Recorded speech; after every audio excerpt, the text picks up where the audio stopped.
चलो जी,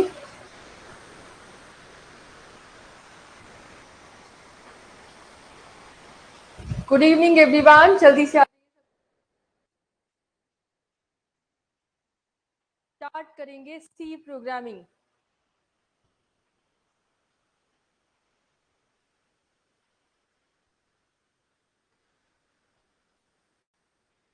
good evening Shripati जी।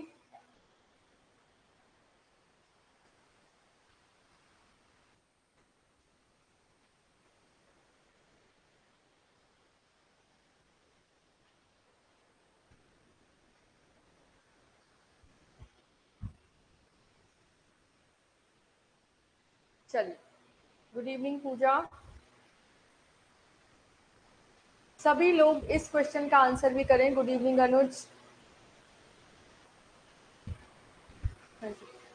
इस question का आंसर करिए। एक छोटा सा कोड दिया है, इस कोड का आंसर, वैसे ये कोड अभी बहुत ध्यान से देख रही हूँ तो मुझे लग रहा है थोड़ा आगे बताना चाहिए था जब ऑपरेटर डिस्कस कर रहे थे, बट इट्स ओके।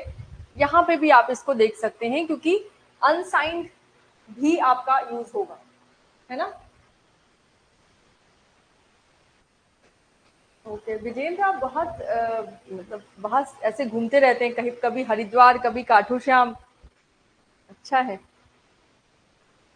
हाँ मैं कर दूंगी टाइम फिक्स। अभी रुक जाइए, ये हफ्ता चलने दीजिए, हो जाएगा। टाइम आपका फिक्स है 6 बजे ही, लेकिन अभी 7 बजे चलने दीजिए कुछ दिन और।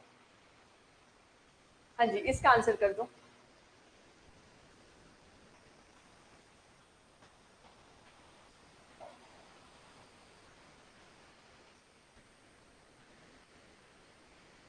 इस छोटे से कोड को देखो, जो भी आंसर पहले दिमाग में आ रहा है करो। गलत आंसर करो, सही आंसर करो, बट आंसर करो। पता है गलत आंसर करने से क्या होगा, अगली बार याद रहेगा। ठीक है, जो चीज हम गिर के सीखते हैं वो चीज हमें हमेशा याद रहती है। तो जब गलत आंसर करोगे बहुत सोचने के बाद गलत हो जाएगा ना, तो एक रिग्रेट होता है मन में, अरे गलत कैसे हो गया। और फिर उसका जब सही आंसर पता चलता है तो याद रहता है। ठीक है, तो सी में प्लीज आंसर करो, चाहे गलत हो चाहे सही। क्योंकि मैंने ऐसे ही सीखा, मैं हर बार गलत होती थी और फिर जब उसको दोबारा मैं देखती थी कि अच्छा इसमें ये लॉजिक लगाया गया, चलो ठीक है। अब इस बार मैंने अपनी मेमोरी को अपडेट किया और ये लॉजिक सेट कर लिया। ठीक है, तो बहुत सारे जो एक्सेप्शन या जिसको देख के लगता है आंसर तो ये होना चाहिए बट ये आ गया उसमें। श्रीपति मौर्य का आंसर आ रहा है सेम। ओके, सेम कैसे होगा, नॉट सेम। ओके ठीक है, अब देखो सेम या नॉट सेम जो भी आंसर आ रहा है कैसे आ रहा है ये भी हमें पता होना चाहिए, राइट। तो सबसे पहले ये क्या है, एक इंटीजर है x, x इक्वल्स -1। अगर मैंने ये लिखा होता और यहाँ पे x इक्वल्स -1 करते तो कोई भी प्रॉब्लम ना होती। ये एकदम बहुत नॉर्मल सी बात है कि हाँ जी -1 x की वैल्यू हो सकती है, लेकिन हमें इसको कन्वर्ट करना है किसमें, अनसाइंड में। ठीक है, हमें किस में कन्वर्ट करना है, अनसाइंड में। और अगर मैं अनसाइंड में कन्वर्ट कर रही हूँ इसे, तो सबसे बड़ी बात क्या है, -1 अनसाइंड नंबर होता है, बिल्कुल नहीं होता। तो हमें क्या करना पड़ेगा, इसको कन्वर्ट करना पड़ेगा। अगर एक अनसाइंड नंबर -1 है और मैं आपसे बोलूं कि इसकी रेंज मान लीजिए 32768 से 32767 तक है, मतलब -32768 से +32767 है, तो -1 क्या कहलाएगा, -1 क्या कहलाएगा। -1 नंबर आपका कौन सा होगा, इस साइड, -1 इस साइड। और इसको जैसे ही आप कन्वर्ट करेंगे साइंड में तो क्या होगा, इसको और इसको जोड़ो और जो सबसे बड़ा वाला नंबर आएगा ना 65 वाली रेंज में, इस रेंज में वही हो जाएगा। क्यों, क्योंकि जैसे ही हम इसको और इसको जोड़ेंगे अब क्या हो जाएगा, एक बड़ा नंबर जो अनसाइंड नंबर है वो 0 to 5 3 5 और 0 to 6 5 5 3 5 ये होगा, राइट। तो इसका मतलब -1 किस में कन्वर्ट हो जाएगा, सबसे हाईएस्ट नंबर में। इसका मतलब इसका जो लास्ट वाला नंबर होगा वो होगा एक्सक्यूज मी। और अगर हम नॉट जीरो कर रहे हैं, ये क्या है, बिट वाइज ऑपरेटर नॉट। और अगर हम नॉट जीरो कर रहे हैं, नॉट जीरो को भी अगर इतने बिट में, एक बिट में रिप्रेजेंट किया जाएगा तो क्या होगा 1। लेकिन अगर हम 4 बाइट में रिप्रेजेंट कर रहे हैं इसको, या फिर हम 2 बाइट में रिप्रेजेंट कर रहे हैं 16 बिट में। ये मैंने 2 बिट की ही रेंज लिखी है, रेंज में मत जाना क्योंकि 4 बाइट की रेंज हो जाती है बहुत लंबी, तो लिखना थोड़ा सा सही नहीं हो पाता। तो इसको भी अगर आप इतने लंबे में लिखेंगे तो 1 1 1 1 1 1 हो जाएगा, और ये भी जो लास्ट नंबर है ये भी क्या होगा 1 1 1 1 1 1 1 समथिंग हो जाएगा। तो ये और ये नॉट 0 और -1 वो भी अनसाइंड का, क्या ये सेम हो जाएंगे? यस। बैकग्राउंड में जब 0 1 में कन्वर्ट होगा ना ये दोनों ही, तो ये दोनों 1 1 1 होंगे, इधर भी सारे 1 और उधर भी सारे 1, इसका मतलब इनको लगेगा ये सेम है, तो क्या प्रिंट करेंगे? सेम। ठीक है, ये यहाँ पे रूल अप्लाई होगा, या इस वजह से ये दोनों सेम होंगे। ठीक है जी, क्लियर है? अब जिनको दिमाग में भी आ रहा था कि ये नॉट सेम है, एक बार इस चीज को दिमाग में रख लो कि हाँ जी ये, अब हमें क्या करना है, इस चीज को भी देखना है। अगर ये अनसाइंड है तो -1 को अनसाइंड में पहले कन्वर्ट करो, है ना। और जैसे ही -1 को आप अनसाइंड में कन्वर्ट करोगे आपको तुरंत मिल जाएगा, क्योंकि अनसाइंड नंबर 0 से लेके ये है, और -1 आपका क्या हो जाएगा? सबसे लास्ट वाला नंबर, राइट। बस नेक्स्ट, इसका आंसर करें। Answer this question.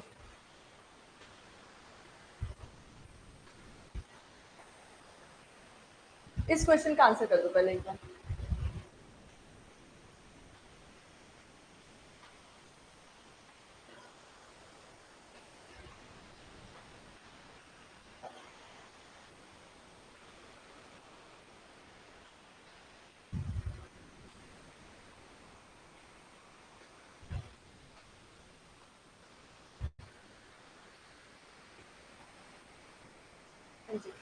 Okay, same इस क्वेश्चन का आंसर करें जल्दी से, सिर्फ कैलकुलेट करना है बस, मेन कैलकुलेशन है, कैलकुलेट करके आंसर करो। थोड़ा जल्दी आंसर कर दिया करिए, आप लोग कमेंट बॉक्स में थोड़ा लेट हाथ चलाते हो।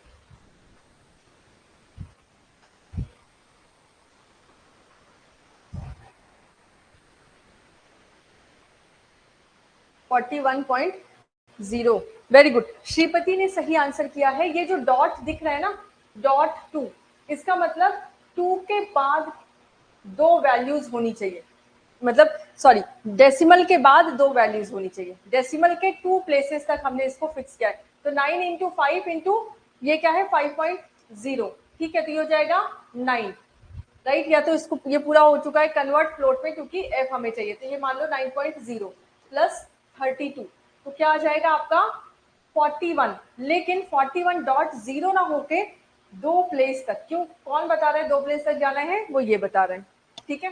ये हो जाएगा जब हम फॉर्मेट स्पेसिफायर के साथ यहाँ पे कुछ नंबर लिखते हैं, जैसे यहाँ पे लिखा है .2, तो इसका मतलब इसके 2 प्लेस तक हमें वैल्यू चाहिए। नेक्स्ट, हाँ जी, इसका आंसर कर दो।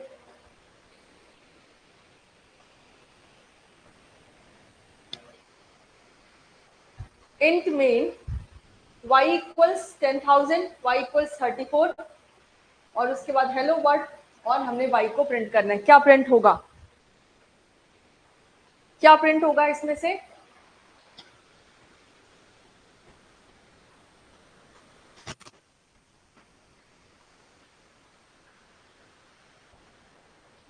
Thirty four. एक ही घर में 2 नाम एक ही दो अलग अलग बच्चों के नहीं हो सकते। अगर आपके घर में आपका नाम रूबी है तो आपकी बहन का नाम रूबी नहीं रखा जाएगा, राइट। तो यहाँ पे ये इसी स्कोप में एक बार इन्होंने बता दिया कि ये y है और इसका ये किस टाइप का है? इंटीजर टाइप का है, ठीक है। या तो अगर मेल फीमेल हो तो भी चलेगा, राइट। y इंटीजर टाइप का है, ठीक है, मैंने बता दिया। और उसके बाद इसकी वैल्यू ये है, चलेगी। लेकिन आगे फिर से बोल रहे हैं कि नहीं नहीं, एक दूसरा वेरिएबल भी है। अब ये 2 अलग अलग वेरिएबल हैं, एक ही घर में है, मतलब एक ही प्रोग्राम में है, और दोनों का नाम y, नॉट पॉसिबल, ठीक है, नॉट पॉसिबल। क्यों? क्योंकि एक बार जब y को डिक्लेयर कर दिया तो ये y और ये y है सेम, और अगर सेम है तो दोबारा डिक्लेयर क्यों कर रहे हैं भाई? सिर्फ वैल्यू दो ना, अगर सिर्फ इतना होता अगर ये ना होता, सिर्फ इतना होता तो वो प्रिंट करता जो आप बोल रहे हैं हेलो वर्ड 34, लेकिन इसने यहाँ पे इंट लगा दिया, इस वजह से ये बोले भाई ये क्या प्रॉब्लम है ना। तो वेरिएबल को दो बार एक ही स्कोप में सेम नाम से हम डिक्लेयर नहीं कर सकते, ये आपकी एरर हो जाएगी, कंपाइल टाइम पे ही एरर हो जाएगी, राइट। सो करेक्ट आंसर क्या होगा, एरर। नेक्स्ट, इसका आंसर कर दें, हाँ जी इसका आंसर कर दो।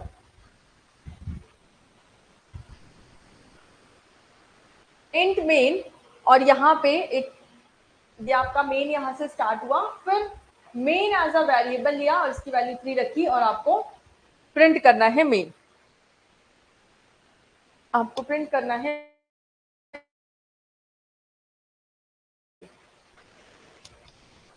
नहीं एरर, क्यों नहीं एरर, क्योंकि मेन कोई रिजर्व कीवर्ड नहीं है। अगर आपको याद हो 32 कीवर्ड जो मैंने आपको दिखाए थे, उसमें मेन आपको कहीं नहीं दिखेगा। यहाँ पे अगर आप देखो मेन कहीं भी नहीं दिखेगा आपको, राइट। और अगर मेन रिजर्व कीवर्ड नहीं है तो इसका मतलब मेन को आप एज अ वेरिएबल यूज कर सकते हो, उसमें कोई बहुत बड़ा गुनाह नहीं होगा, राइट। इसका मतलब आंसर क्या होगा, ये प्रिंट कर देगा क्या, आउटपुट आपका आएगा 3। इस चीज को याद रखो, मेन कीवर्ड नहीं है, कीवर्ड नहीं है, ठीक है। नहीं, मेन एज अ कीवर्ड नहीं होता, ठीक है। मेन से आपका फंक्शन स्टार्ट जरूर होता है, but main as a keyword reserve नहीं है, तो मेन एज अ वेरिएबल आप ले सकते हैं, ठीक है। नेक्स्ट,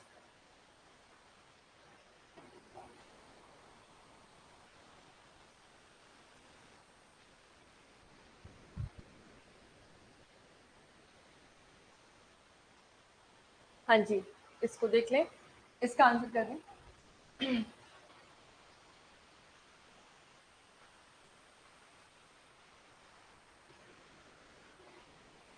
चलो इसका आंसर कर दो।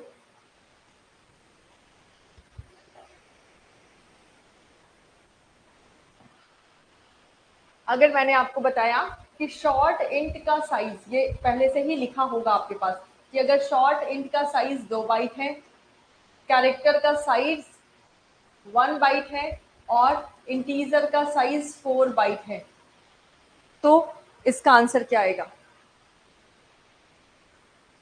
देखो इसका आंसर तो आपका क्या आ जाएगा, 2 बाइट, क्योंकि ये शॉर्ट इंट है। इसका आंसर आएगा 1 बाइट, ठीक है। लेकिन इसका आंसर 3 ना आके आएगा 4 बाइट, क्यों, क्योंकि मैक्सिमम वैल्यू ऑफ इंटीजर कितनी है, 4। तो अगर आप 4 ले लोगे तो आप इसको भी स्टोर कर पाओगे और इसको भी स्टोर कर पाओगे, मतलब शॉर्ट इंटीजर भी स्टोर कर पाओगे, और वो तो 3 नहीं होगा कि इसको इसको प्लस करके 3। और अच्छा एक चीज और, अगर दोनों सेम सेम होते, मतलब यहाँ पे इंटीजर ही होता, तो सी, अगर मान लो यहाँ पे आई प्लस आई ही कर दिया होता, तो चाहे आई प्लस आई करो तो दो इंटीजर वैल्यू को प्लस करने पे भी एक इंटीजर वैल्यू ही मिलेगी आपको, राइट। तो आप उसकी वैल्यू असाइन करते थे, या फिर जो बड़ा वाला वेरिएबल होता उसका, उसकी वैल्यू हम असाइन करते। जैसे एक इंटीजर और एक फ्लोट को अगर आप प्लस कर रहे हो, एक का साइज 4 एक का साइज 8 है, तो 8 बाइट आपकी असाइन हो जाएंगी, ठीक है। तो करेक्ट आंसर हो जाएगा 2, 1 और 4। नेक्स्ट, यहाँ पे कैरेक्टर है, कैरेक्टर दिया है दिस वन, एंड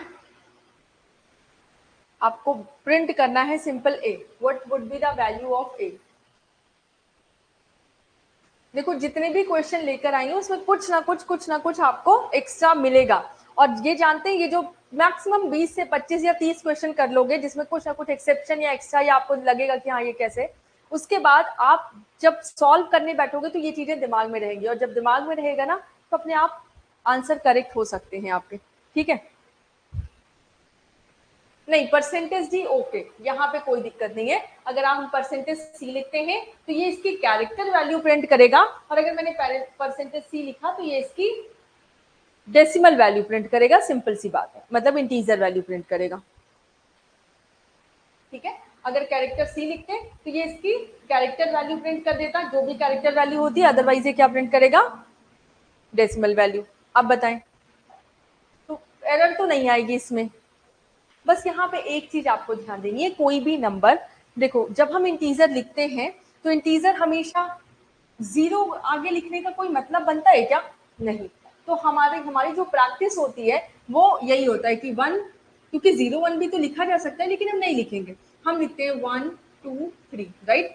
और अगर ये नॉर्मल प्रैक्टिस है तो आगे जीरो लिखने का क्या मतलब है? जीरो लिखने का सिंपल सा मतलब है कि ये नंबर कैसा है, ये एक ऑक्टल नंबर दिया है। ये जो 12 है ये जनरल डेसिमल नंबर नहीं है, ये एक ऑक्टल नंबर है। और आप क्या चाहते हैं? एक इंटीजर, एक डेसिमल नंबर। तो अब आप क्या करें, इस ऑक्टल नंबर को कन्वर्ट कर दें किसमें? डेसिमल में। और अगर ये ऑक्टल नंबर है तो ऑक्टल को कन्वर्ट करना है डेसिमल में, तो ये हो जाएगा 8 1 जा 8 प्लस 2 10। क्या प्रिंट होगा? 10। क्यों? क्योंकि जब आप कभी भी कोई भी नंबर अगर जीरो से स्टार्ट हो रहा है, एज अ वेरिएबल दिया है जीरो से स्टार्ट हो रहा है, तो आपको क्या करना है, इसको कैसे कंसीडर करना है कि ये एक ऑक्टल नंबर दिया है। ठीक है, ये एक ऑक्टल नंबर दिया है और देन इसको कन्वर्ट कर देंगे डेसिमल में, तो ऑक्टल का डेसिमल क्या होगा? 10। क्या प्रिंट करेंगे? 10। ठीक है, नेक्स्ट इसका आंसर बता दें, इस क्वेश्चन का आंसर बता दें। और जब हेक्साडेसिमल होता है तो उसमें x 0 दिया होता है। ठीक है, चलो ये क्वेश्चंस प्लीज लिखना, मतलब मैं क्वेश्चंस दे दूंगी प्रिंट आउट करा के, और इसको प्लीज इसका आउटपुट, ये मैं आउटपुट नहीं बता रही हूँ, इसका आउटपुट खुद से मेहनत करके बगल में लिख लेना। ठीक है, विद रीजन, क्योंकि मैं अगर लिख के दूंगी तो आप लिखो पढ़ोगे और फिर भूल जाओगे। उससे अच्छा अगर खुद से मेहनत करके थोड़ा सा लिख लोगे ना, 2 लाइन्स, तो आपके लिए मतलब सही होगा। पूरा देखने के बाद ही लिखोगे, है ना, तो दिमाग में रहेगा। हाँ जी, इसका आंसर कर दें।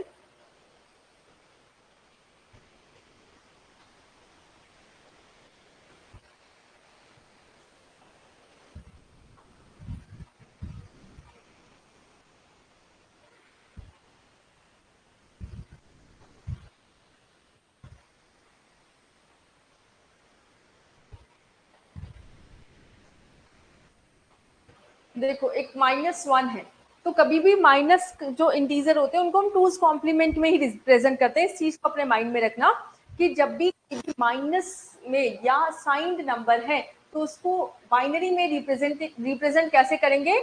साइंड नंबर या टूज कॉम्प्लीमेंट में। ठीक है, कोई भी साइंड नंबर है उसको टूज कॉम्प्लीमेंट में रिप्रेजेंट करेंगे। तो इस -1 को रिप्रेजेंट करो टूज कॉम्प्लीमेंट में, और आपको करना क्या है? शिफ्ट करना है लेफ्ट साइड। और जब लेफ्ट साइड हम शिफ्ट करेंगे तो लेफ्ट साइड शिफ्ट करने में सिंपल होता है कि आपको क्या करना है, -1 को शिफ्ट करना है लेफ्ट साइड, तो आपको मल्टीप्लाई कर देना है।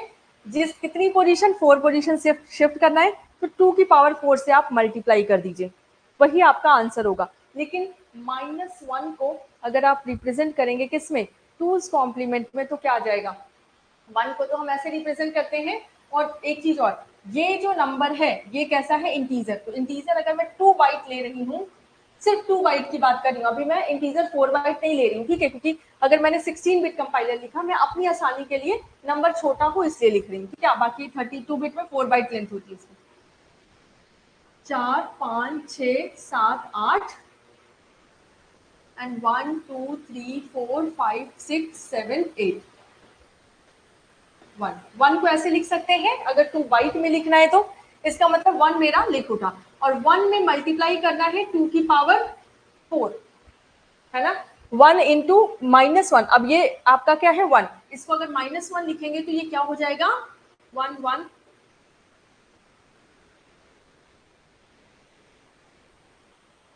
1। ये हो गया आपका -1, है ना।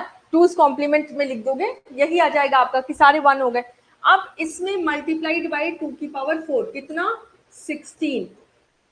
16 ऐड कर दो, कितना ऐड करना है? 16। 2 की पावर 4 मतलब होता है 16, तो 16 मतलब होता है, और बाकी सारी वैल्यूज क्या हो जाएंगी आपकी? यहाँ पे जितनी भी वैल्यू है वो सारी आपकी क्या होंगी?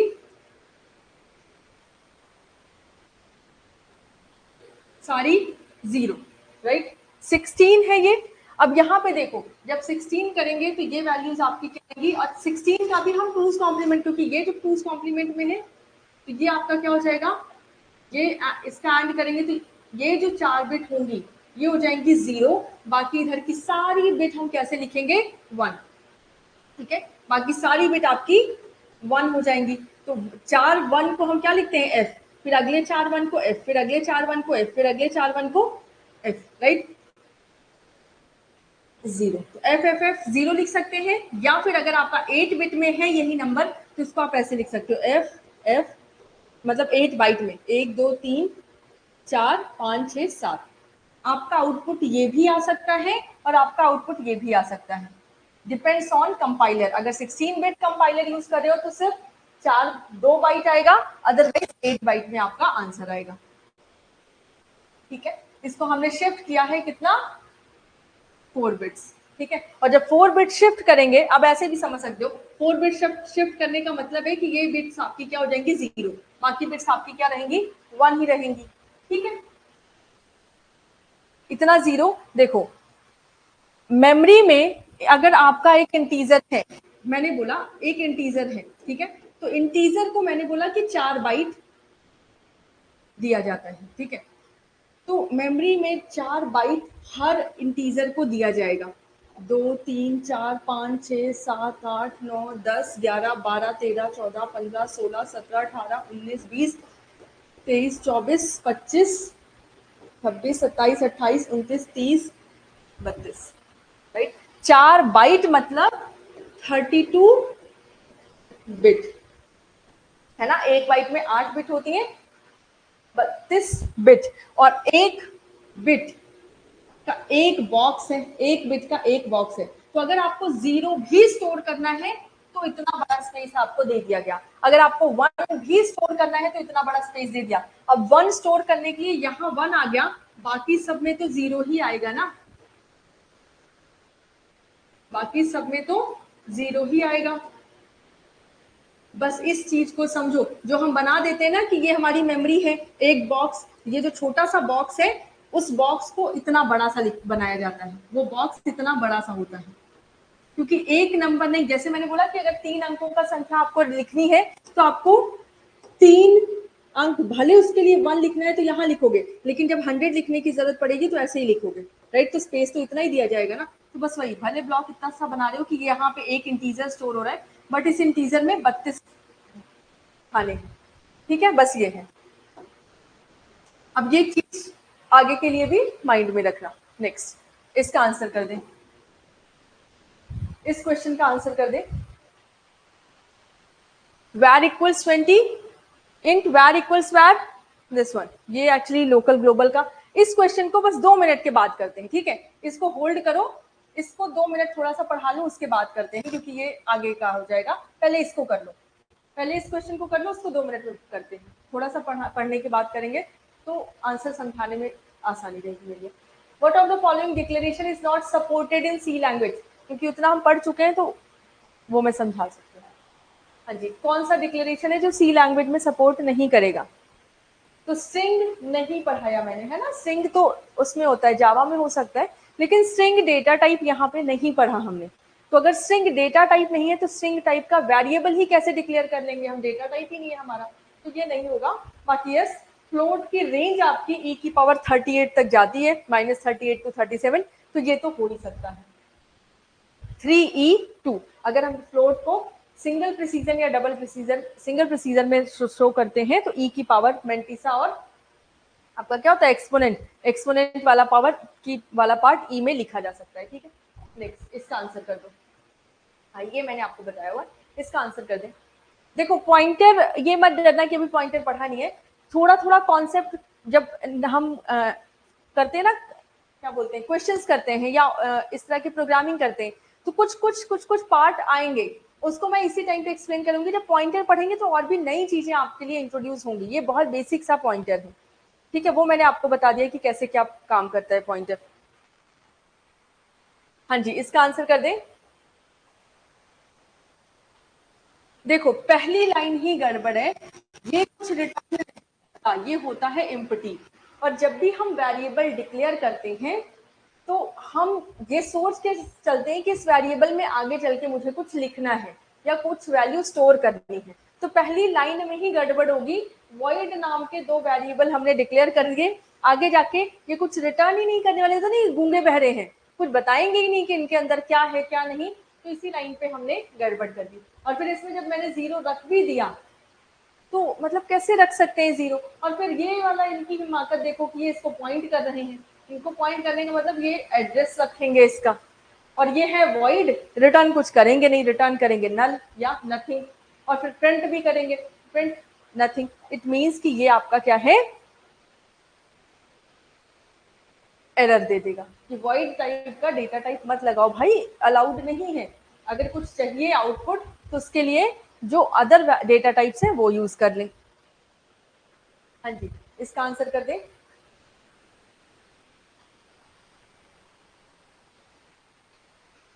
इसका आंसर कर दे। If size of int is greater than -1 तो यस प्रिंट करना है, अदरवाइज नो प्रिंट करना है।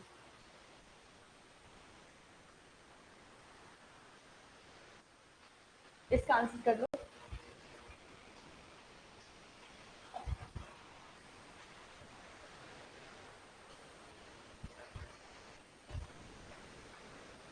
यस,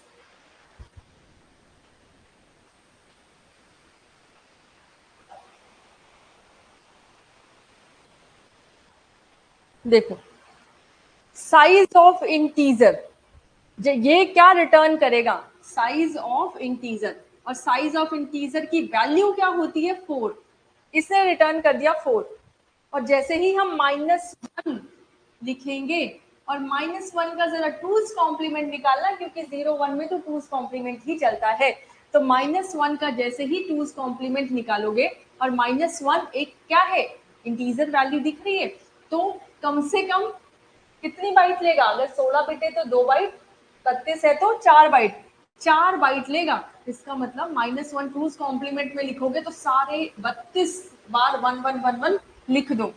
क्या इसको कन्वर्ट करेंगे, या फिर आप उसको जो सबसे बड़ा वाला नंबर होता है 2 बाइट का, 6565535, ये वाला नंबर, ये मैं 2 बाइट के बारे में बात कर रही हूँ, जब 16 बिट 16 बिट के बारे में बात कर रही हूँ, राइट। सबसे बड़ा नंबर ये है, इसको कन्वर्ट करने पे तो ये बड़ा हो गया कि नहीं, और जैसे ये बड़ा होगा ये क्या प्रिंट कर, लो, ठीक है, यस नहीं आएगा, ठीक है, यस नहीं आएगा। साइंड नंबर को हम टूज कॉम्प्लीमेंट के फॉर्म में रखते हैं, और जैसे ही टूज कॉम्प्लीमेंट के फॉर्म में रखोगे वो नंबर बड़ा दिखने लगता है ऑटोमेटिक। नेक्स्ट, इसका आंसर कर दो। ये इस तरह का एक क्वेश्चन कल की क्लास में हम कर चुके हैं, अभी इसका आंसर कर दें।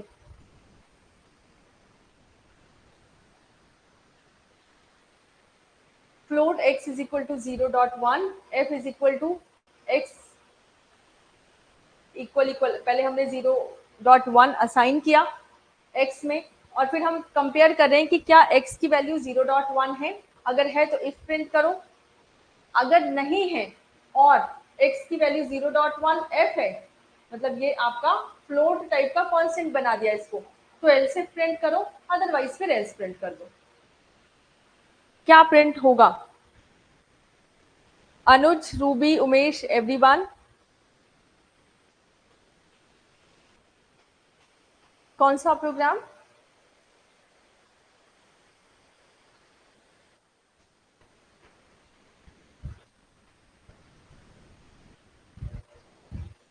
कौन सा प्रोग्राम आप बोल रहे हैं?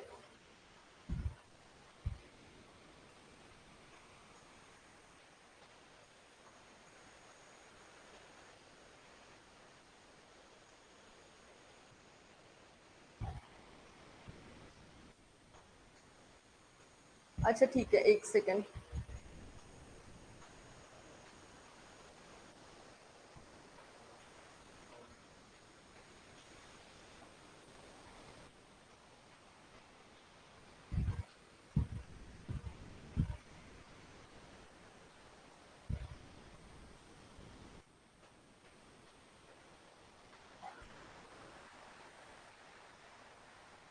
प्रोग्राम रन कर दिखाएं। अच्छा, रन करके, मैं रन करके दिखाऊं? एक्चुअली पता है यहाँ पे मेरे पास वो नहीं है लेआउट, ठीक है, इस वजह से मैं ही, बट मेक श्योर, मतलब इस चीज के लिए आप बिल्कुल वो रहिए, निश्चिंत रहिए कि प्रोग्राम पहले मैं रन करके उसका आउटपुट देख लेती हूँ, ठीक है, उसके बाद ही आप लोगों को बता रही हूँ। ये बिल्कुल मैं सोचेगा कि नहीं आंसर कुछ और आ सकता है। और एक चीज और है, इसीलिए मैं हमेशा आपको ये भी बता देती हूँ कि इसका आंसर कंपाइलर डिपेंडेंट हो सकता है, कभी हो सकता है अभी मेरा आंसर ये आया है, अगर मैंने दूसरे कंपाइलर पे किया तो दूसरा आंसर भी आ सकता है, ठीक है। एक काम मैं कर सकती हूँ कि मैं स्क्रीनशॉट जरूर लगा सकती हूँ प्रोग्राम का रन करके, अगर आप चाहो तो जो रन, जहां पे भी मैंने ये प्रोग्राम रन किया होगा उसका स्क्रीनशॉट जरूर लगा सकती हूँ, अगर ऐसा चाहते हो तो वो मैं कर सकती हूँ। अदरवाइज आप बोलो कि प्रोग्राम रन करके यहाँ पे दिखाना, पहली चीज तो टाइम टेकिंग बहुत ज्यादा हो जाएगा, दूसरी चीज हम सी नहीं पढ़ रहे हैं, हम पढ़ रहे हैं एलटी ग्रेड के लिए, है ना, तो उसमें बहुत ज्यादा टाइम जाएगा, इसमें ही बहुत ज्यादा टाइम जा रहा है, राइट, हमें कंप्लीट करना है पूरा कोर्स, तो बहुत सारे फैक्टर्स हैं। अगर सिर्फ सी पढ़ रहे होते तो मैं एक बार इन्वायरमेंट क्रिएट करके और सब कुछ कोशिश करती, बट सिर्फ सी नहीं पढ़ना है ना हमें, राइट। चलो, हाँ जी, इसका आंसर क्या आ रहा है? Else if. Very good. क्यों? क्योंकि ये तो ट्रू नहीं होगा, क्योंकि ये हो जाएगा आपका डबल, यहाँ हमको ये समझ में आ गया, लास्ट क्लास में हमने ये किया है। फिर अगर ये ट्रू नहीं होगा तो अंदर जाएगा ही नहीं, एल्स में चला जाएगा। अभी सेल्स में पूछा गया तो ये आपका फ्लोट टाइप का कांस्टेंट बना दिया हमने इसको, और ये भी फ्लोट टाइप का एक वेरिएबल है जिसकी वैल्यू 0 1, दोनों इक्वल हो जाएंगे तो एल्स इफ ही आ जाएगा, ठीक है। So correct answer would B else if.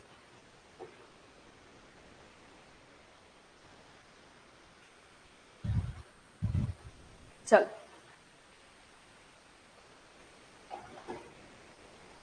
suppose a C program has floating constant this, what's the best way to convert it as float data type? इसका answer कर दे। एक C program है, उसका floating constant ये है 1.414. What's the best way to convert this as float data type?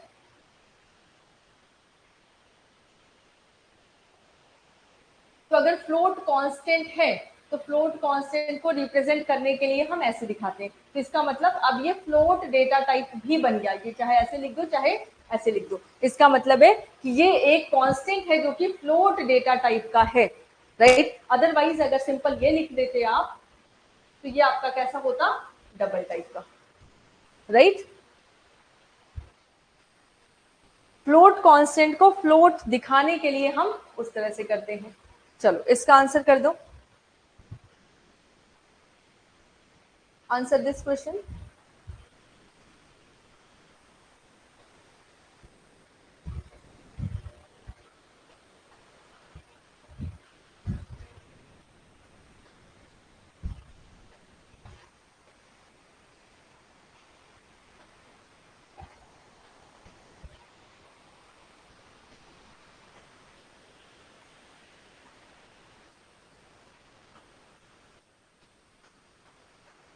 थोड़ा सा जल्दी करने की कोशिश करिए।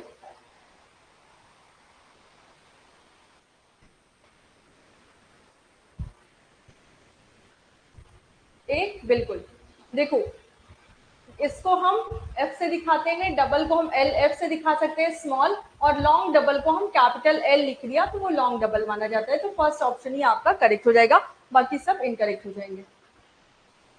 नेक्स्ट, ये एक छोटा सा स्ट्रिंग का कॉन्सेप्ट है, आगे वैसे स्ट्रिंग पढ़ते तो आ जाता, बट यहाँ पे भी आप, क्योंकि डेटा टाइप मैंने यहाँ पे कैरेक्टर लिया है और फिर पॉइंटर वेरिएबल है, वैसे एरे या स्ट्रिंग पढ़ते तब इसको करते ज्यादा सही रहता, बट कर लो।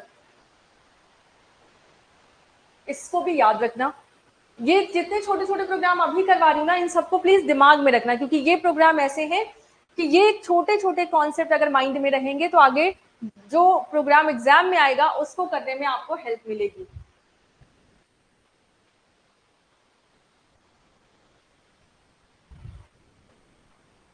क्या प्रिंट करेगा ये?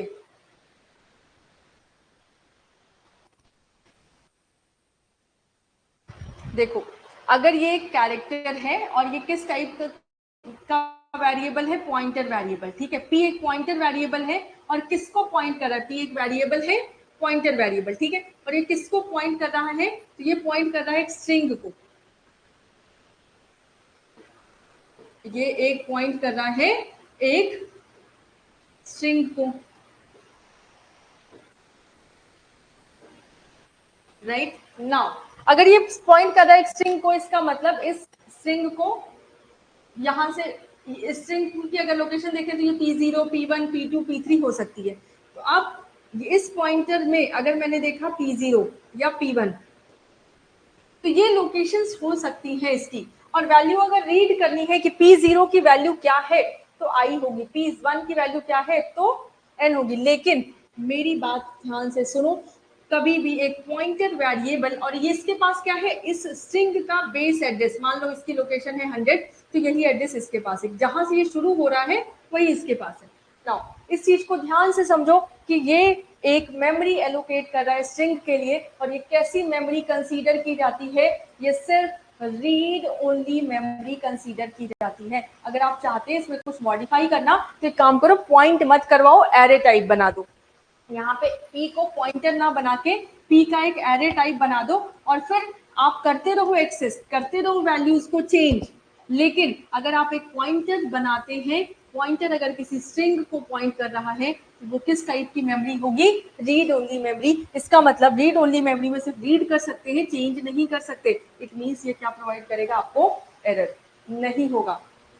ठीक है उमेश, इस ये भी स्टार मार्क करके रखो कि अगर पॉइंटर वेरिएबल किसी स्ट्रिंग को पॉइंट कर रहा है तो वो बाय डिफॉल्ट स्ट्रिंग को कहाँ पे रखेगा, एक रीड ओनली मेमोरी में रखेगा, और उस रीड ओनली मेमोरी को चेंज नहीं कर पाओगे, सिर्फ और सिर्फ पढ़ पाओगे। ठीक है, तो इस वजह से सिर्फ हम क्या करेंगे, ए और बी जैसे ही चेंज करने की कोशिश करेंगे वो एरर थ्रो करेगा कि भाई रीड ओनली मेमोरी है, चेंज कहाँ से ए बी लिख रहे हो, इसमें पढ़ना है तो पढ़ो बट चेंज नहीं करो। ठीक है, ये कुछ क्वेश्चंस थे। अब हम आते हैं थोड़ा सा टॉपिक पे। कल की क्लास तक हमने क्या पढ़ा था कि डेटा टाइप हमने पूरे पढ़ ली, कितने टाइप के डेटा टाइप होते हैं, user defined, derived and normal data type, जिनको हम प्रिमिटिव बोल सकते हैं।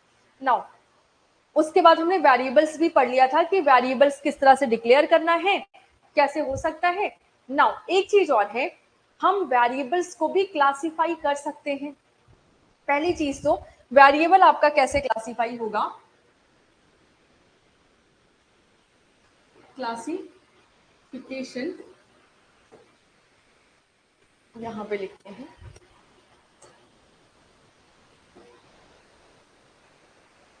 Classification of a variable.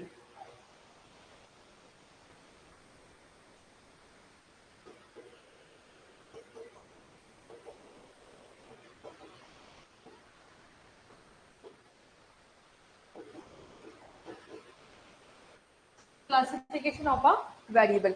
अब वेरिएबल को क्लासिफाई करने के लिए एक तो वेरिएबल का डेटा टाइप क्या है, सबसे पहले तो ये पता करो कि जो वेरिएबल आपने डिक्लेयर किया है उसका डेटा टाइप क्या है।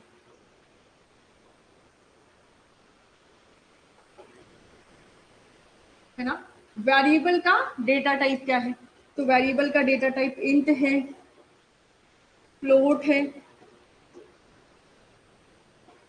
कैरेक्टर है,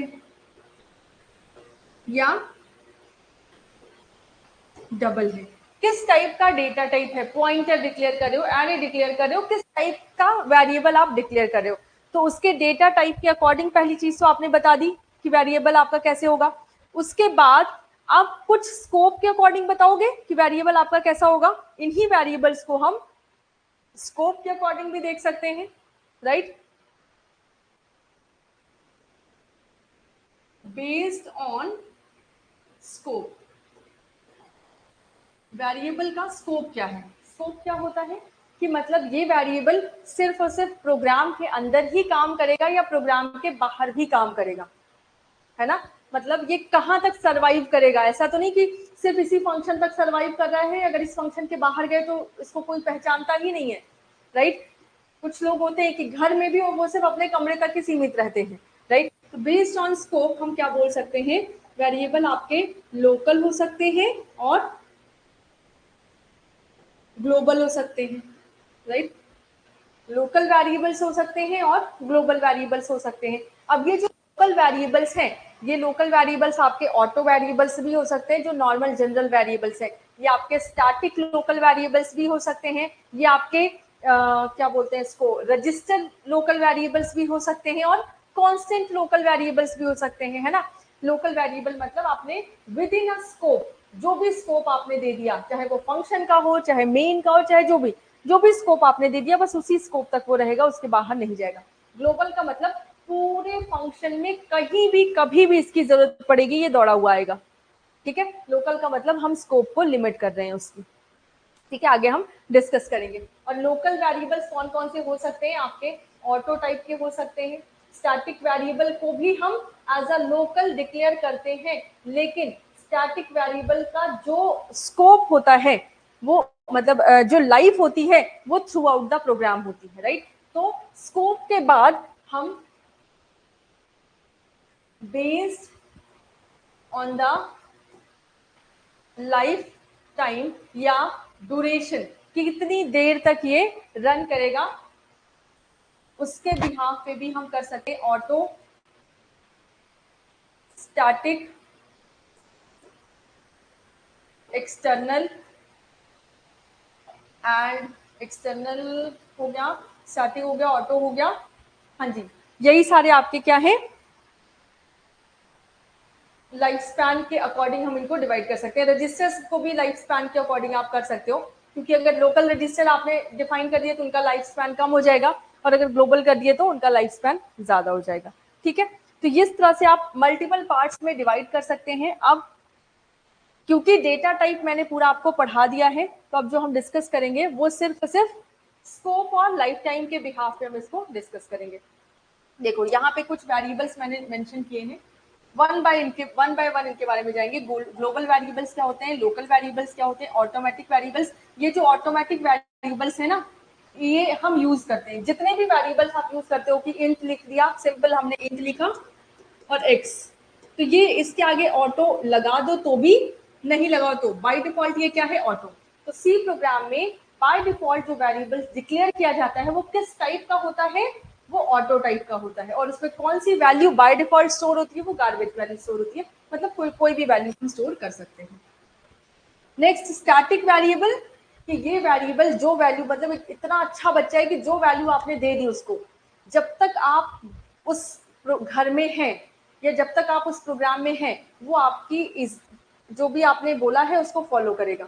आपने वन दे दिया, वो one throughout the program, भले आप वहां से बाहर निकल गए। जैसे तो नहीं, कुछ बच्चे ऐसे होते हैं कि जैसे ही आप बाहर निकले तुरंत वो भूल जाते हैं, कमरे से बाहर निकले डांट के मार के कि मत करना, वो भूल जाते हैं। कुछ बच्चे होते हैं नहीं, वो स्टोर करके रखते हैं कि यस हमको ये कहा गया तो हमें ये करना है, वही। नेक्स्ट एक्सटर्नल वेरिएबल्स, जो कई फाइल्स, जैसे हम लाइब्रेरीज आपने देखे ना, studio.h बाहर फाइल रखी हुई है, उसको हम लेकर आ रहे हैं, है ना। उसी तरह से आप अपनी भी फाइल बना सकते हैं, उसको बाहर रख दिया और उसको अटैच कर सकते हैं, इसका मतलब उसके वेरिएबल्स को आप यूज कर सकते हैं। तो एक्सटर्नल वेरिएबल्स को भी आप किसी फाइल में यूज कर सकते हैं, जो वेरिएबल्स बाहर से लिख दिए गए हैं, लेकिन हाँ लिंक करनी पड़ेगी वो फाइल आपको। रजिस्टर वेरिएबल्स, रजिस्टर जैसे ही आप आगे लिखते हैं, अब ये वेरिएबल्स कहते हैं कि ऐसा है, इनका स्कोप सिर्फ सीपीयू के रजिस्टर तक है। तो कभी भी प्रोसेसिंग फास्ट चाहिए तो सीपीयू के रजिस्टर में वैल्यू स्टोर कर दो, काम खत्म। तो वो रजिस्टर वेरिएबल्स हो गए, उनको रजिस्टर। कांस्टेंट वेरिएबल्स, आप चाहते हो कि इसकी वैल्यू चेंज ही ना हो। कांस्टेंट ऐसे बच्चे हैं कि अगर एक बार उनको आपने बोल दिया बेटा झूठ बोलना मना है, तो वो बस उन्होंने सीख लिया झूठ बोलना मना है, उसके बाद वो ये नहीं सीखेंगे कि किसी सिचुएशन में झूठ बोला भी जाता है, राइट। ये वो ढीठ बच्चे। स्टैटिक वाले क्या है, आपने बोला झूठ बोलना मना है, उन्होंने बोला हाँ झूठ बोलना मना है, फिर आपने बोला कुछ सिचुएशन में झूठ बोला जाता है, उन्होंने बोला हाँ कुछ सिचुएशन में झूठ बोला जाता है। ये वो वाले बच्चे हैं, ठीक है। लेकिन ये है कि नहीं, आपने बोल दिया झूठ बोलना मना है तो मना है, बस काम खत्म। आपने बोल दिया ये नहीं करना है, मतलब इसकी वैल्यू यही होगी तो यही होगी, अब कुछ नहीं हो सकता उसका। तो इनको हम बोलते हैं कांस्टेंट वेरिएबल्स। चलो एक एक करके देखते हैं विद एग्जांपल्स। पहले लोकल वेरिएबल्स। लोकल वेरिएबल्स मतलब जहां पे है वहीं पर है, उससे बाहर उनको कोई नहीं पहचानता, ठीक है। डिक्लेयर इनसाइड अ फंक्शन और ब्लॉक। कभी भी कोई सी प्रोग्राम होगा, अगर कोई वेरिएबल मेन में लिखा है तो वो सिर्फ मेन में ही वैलिड होगा, अगर इसके बाहर कोई फंक्शन है उसमें वो वैलिड नहीं होगा, राइट। जैसे मेन में लिखा है और ये फंक्शन बाहर है, तो इस फंक्शन में वो वैलिड नहीं होगा। ठीक है, नाउ अगर कोई भी वेरिएबल इस फंक्शन में लिखा है तो बस इस फंक्शन तक इसका स्कोप है, वो इस वाले प्रोग्राम के लिए वैलिड नहीं होगा। मतलब जहां पे मैंने बोल दिया कि इस फंक्शन की रेंज यहाँ से यहाँ तक है, यहाँ एक वेरिएबल मैंने डिक्लेयर कर दिया ए, तो ए बस यहाँ से यहाँ तक जानता है, बस इसके अलावा कुछ नहीं। ऐसे वेरिएबल्स को हम रैम में स्टोर करते हैं या मेमोरी में स्टोर करते हैं, सिर्फ विद इन फंक्शन या ब्लॉक जब तक चल रहा है तब तक, और जैसे ही ब्लॉक से या फंक्शन से आप एग्जिस्ट हुए वो भी अपनी वैल्यूज तुरंत रिमूव करेंगे। जैसे होता है ना कि आपने मल्टीपल कैलकुलेशन की थी और उस फंक्शन से जैसे ही आप एग्जिट हुए फिर से शुरू से आपको करना पड़ेगा, राइट? पूरा गायब नहीं है वो रैम में। नाउ और किस तरह की वैल्यू, डिफॉल्ट वैल्यू क्या होती है लोकल वेरिएबल्स की, या फिर जितने भी इंटीजर फ्लोट इन सब की डिफॉल्ट वैल्यू क्या होती है? Garbage value, right? ये क्या स्टोर करते हैं? गार्बेज वैल्यू स्टोर करते हैं। यहाँ पे फंक्शन है, इस फंक्शन में वेरिएबल x की वैल्यू 10 है, तो बस ये इसी फंक्शन तक रहेगा। अगर इस फंक्शन के बाहर, जैसे होता है ना कि मैंने मेन में एक्सेस करने की कोशिश की इस फंक्शन को, नहीं हो पाएगा, तो बोलेगा कौन x, तो डिक्लेयर कहाँ किया गया है? इसी फंक्शन के अंदर। फॉर एग्जाम्पल यहाँ पे एक प्रोग्राम दिया है आपको, इसको देख लो,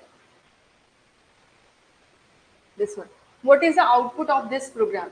आई है, i equals 0, i less than equal 5, i plus plus. यहाँ पे मैंने एक वेरिएबल डिक्लेयर किया है a, ठीक है, एक वेरिएबल डिक्लेयर किया और इसमें वैल्यू क्या असाइन कर दी? i। ठीक है, कोई गलती नहीं की मैंने, सब एकदम सही चल रहा है। लेकिन गलती सिर्फ इतनी हो गई कि इस a को सिर्फ इस लूप के अंदर जितने लोग जानते हैं, इसके बाहर कोई नहीं जानता। लेकिन मैंने बाहर वाले से पूछा a इस टाइम पे ए का क्या हाल है, ए में कौन सी वैल्यू है, और जैसे ही मैं इस लूप से बाहर आके पूछ रही हूँ, बोले कौन है, ए है कोई, हमें तो नहीं पता। तो क्यों? क्योंकि ए आपका लोकल है। ठीक है, इस वजह से इसमें क्या आएगी कि पहले भाई बताओ तो ए कौन है। क्यों गार्बेज वैल्यू आएगी? गार्बेज वैल्यू तो तब आती ए की जब ए मैंने यहां पे भी डिक्लेयर किया होता। समझ रहे हैं इस बात को? आप गार्बेज वाली वैल्यू वाली भी कंडीशन समझो। एक देखो, एरर कब आएगी? जब उनको पता ही नहीं है ए कौन है, तब वो एरर देंगे। और गार्बेज वैल्यू कब आएगी? कि हमें ये नहीं पता कि ए, हमें ये पता है ए कौन है, लेकिन ए की वैल्यू क्या है। तो चलो कोई भी वैल्यू, मतलब जैसे होता नहीं कि हमें ये तो पता, जैसे अगर मान लीजिए आपका कोई दोस्त है, ठीक है, तब तो पूछो कि आपकी मम्मा ने कॉल करके पूछा कि ये कहाँ है, मतलब उसकी मम्मा ने कॉल करके आपसे पूछा कि विनोद कहाँ है, तो आप बता सकते हो कि विनोद मुझे तो नहीं पता, बट हाँ मेरे साथ ही है, या फिर कुछ भी बहाना कर सकते हो, मतलब कोई गार्बेज बात बोल सकते हो। लेकिन आपको पता ही नहीं है, विनोद किसी का कॉल आया और पूछा कि विनोद कहाँ है, कौन विनोद? ये बस वही वाला हाल है। समझ गए? लोकल का मतलब समझ गए एग्जैक्टली क्या होता है, कब आएगी, कब गार्बेज वैल्यू आएगी और कब एरर आएगी।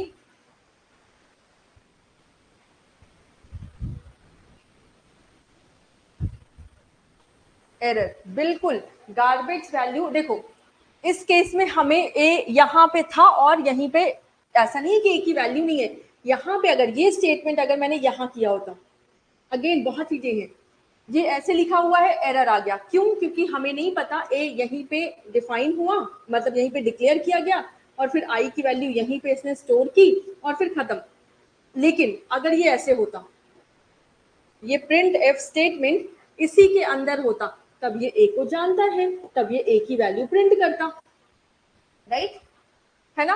और अगर ये ऐसे भी है और यहाँ पे मैंने ए डिक्लेयर कर दिया, इसका मतलब ए को मैं जानता तो हूं, बट उसकी वैल्यू नहीं पता है, कुछ ना कुछ तो आप बताओगे ही। कौन सी वैल्यू बताओगे?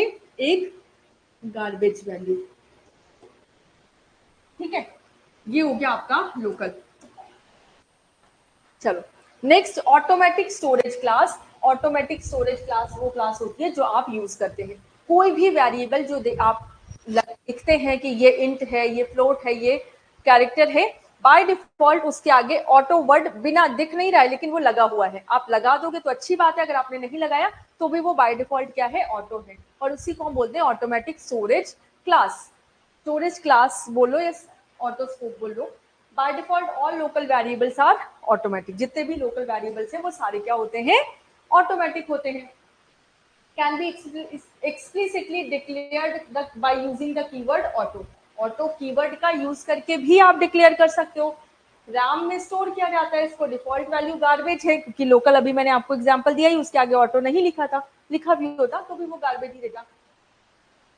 जब जैसे लोकल का स्कोप होता है कि जब आप वहां पे फंक्शन में काम कर रहे हो तब तो उसका वैल्यू है, और जैसे इस फंक्शन से बाहर निकले वैल्यू फिर से 0 हो गई, राइट। फिर उस फंक्शन में जाओगे, फिर कैलकुलेट करके उसकी वैल्यू लिखोगे, ठीक है। तो इसका स्कोप क्या है, लोकल है। ऑप्शनल टू राइट ऑटो, नहीं लिखा है चलेगा। यहाँ पे एक छोटा सा प्रोग्राम है, इसका आंसर कर दो। हाँ जी, now answer this question.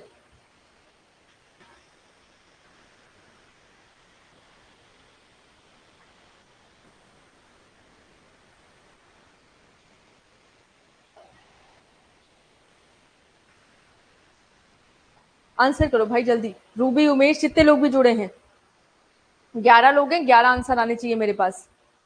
Vijendra को चलो छोड़ देती हूँ, आज मैं 10 लोग हो गए, चलो।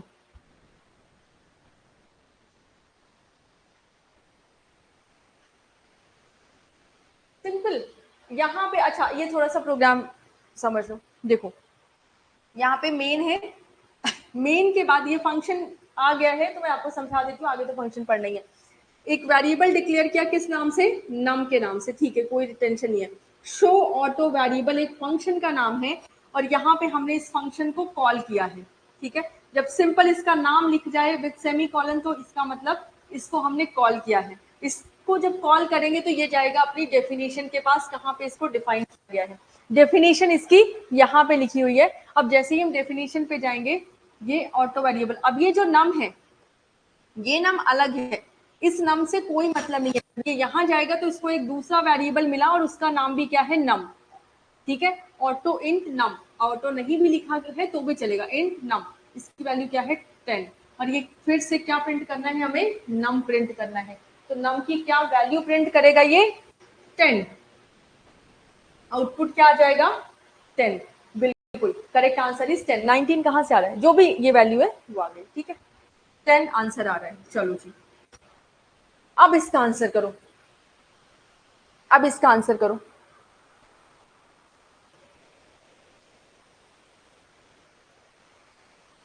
हाँ, नाउ आंसर दिस क्वेश्चन।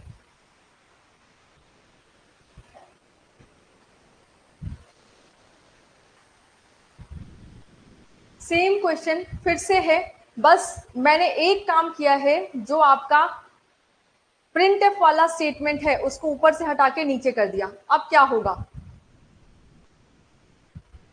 ये जो छोटे छोटे कॉन्सेप्ट है, ये पॉइंटर में और आगे call by value, call by reference में आगे काम आएंगे।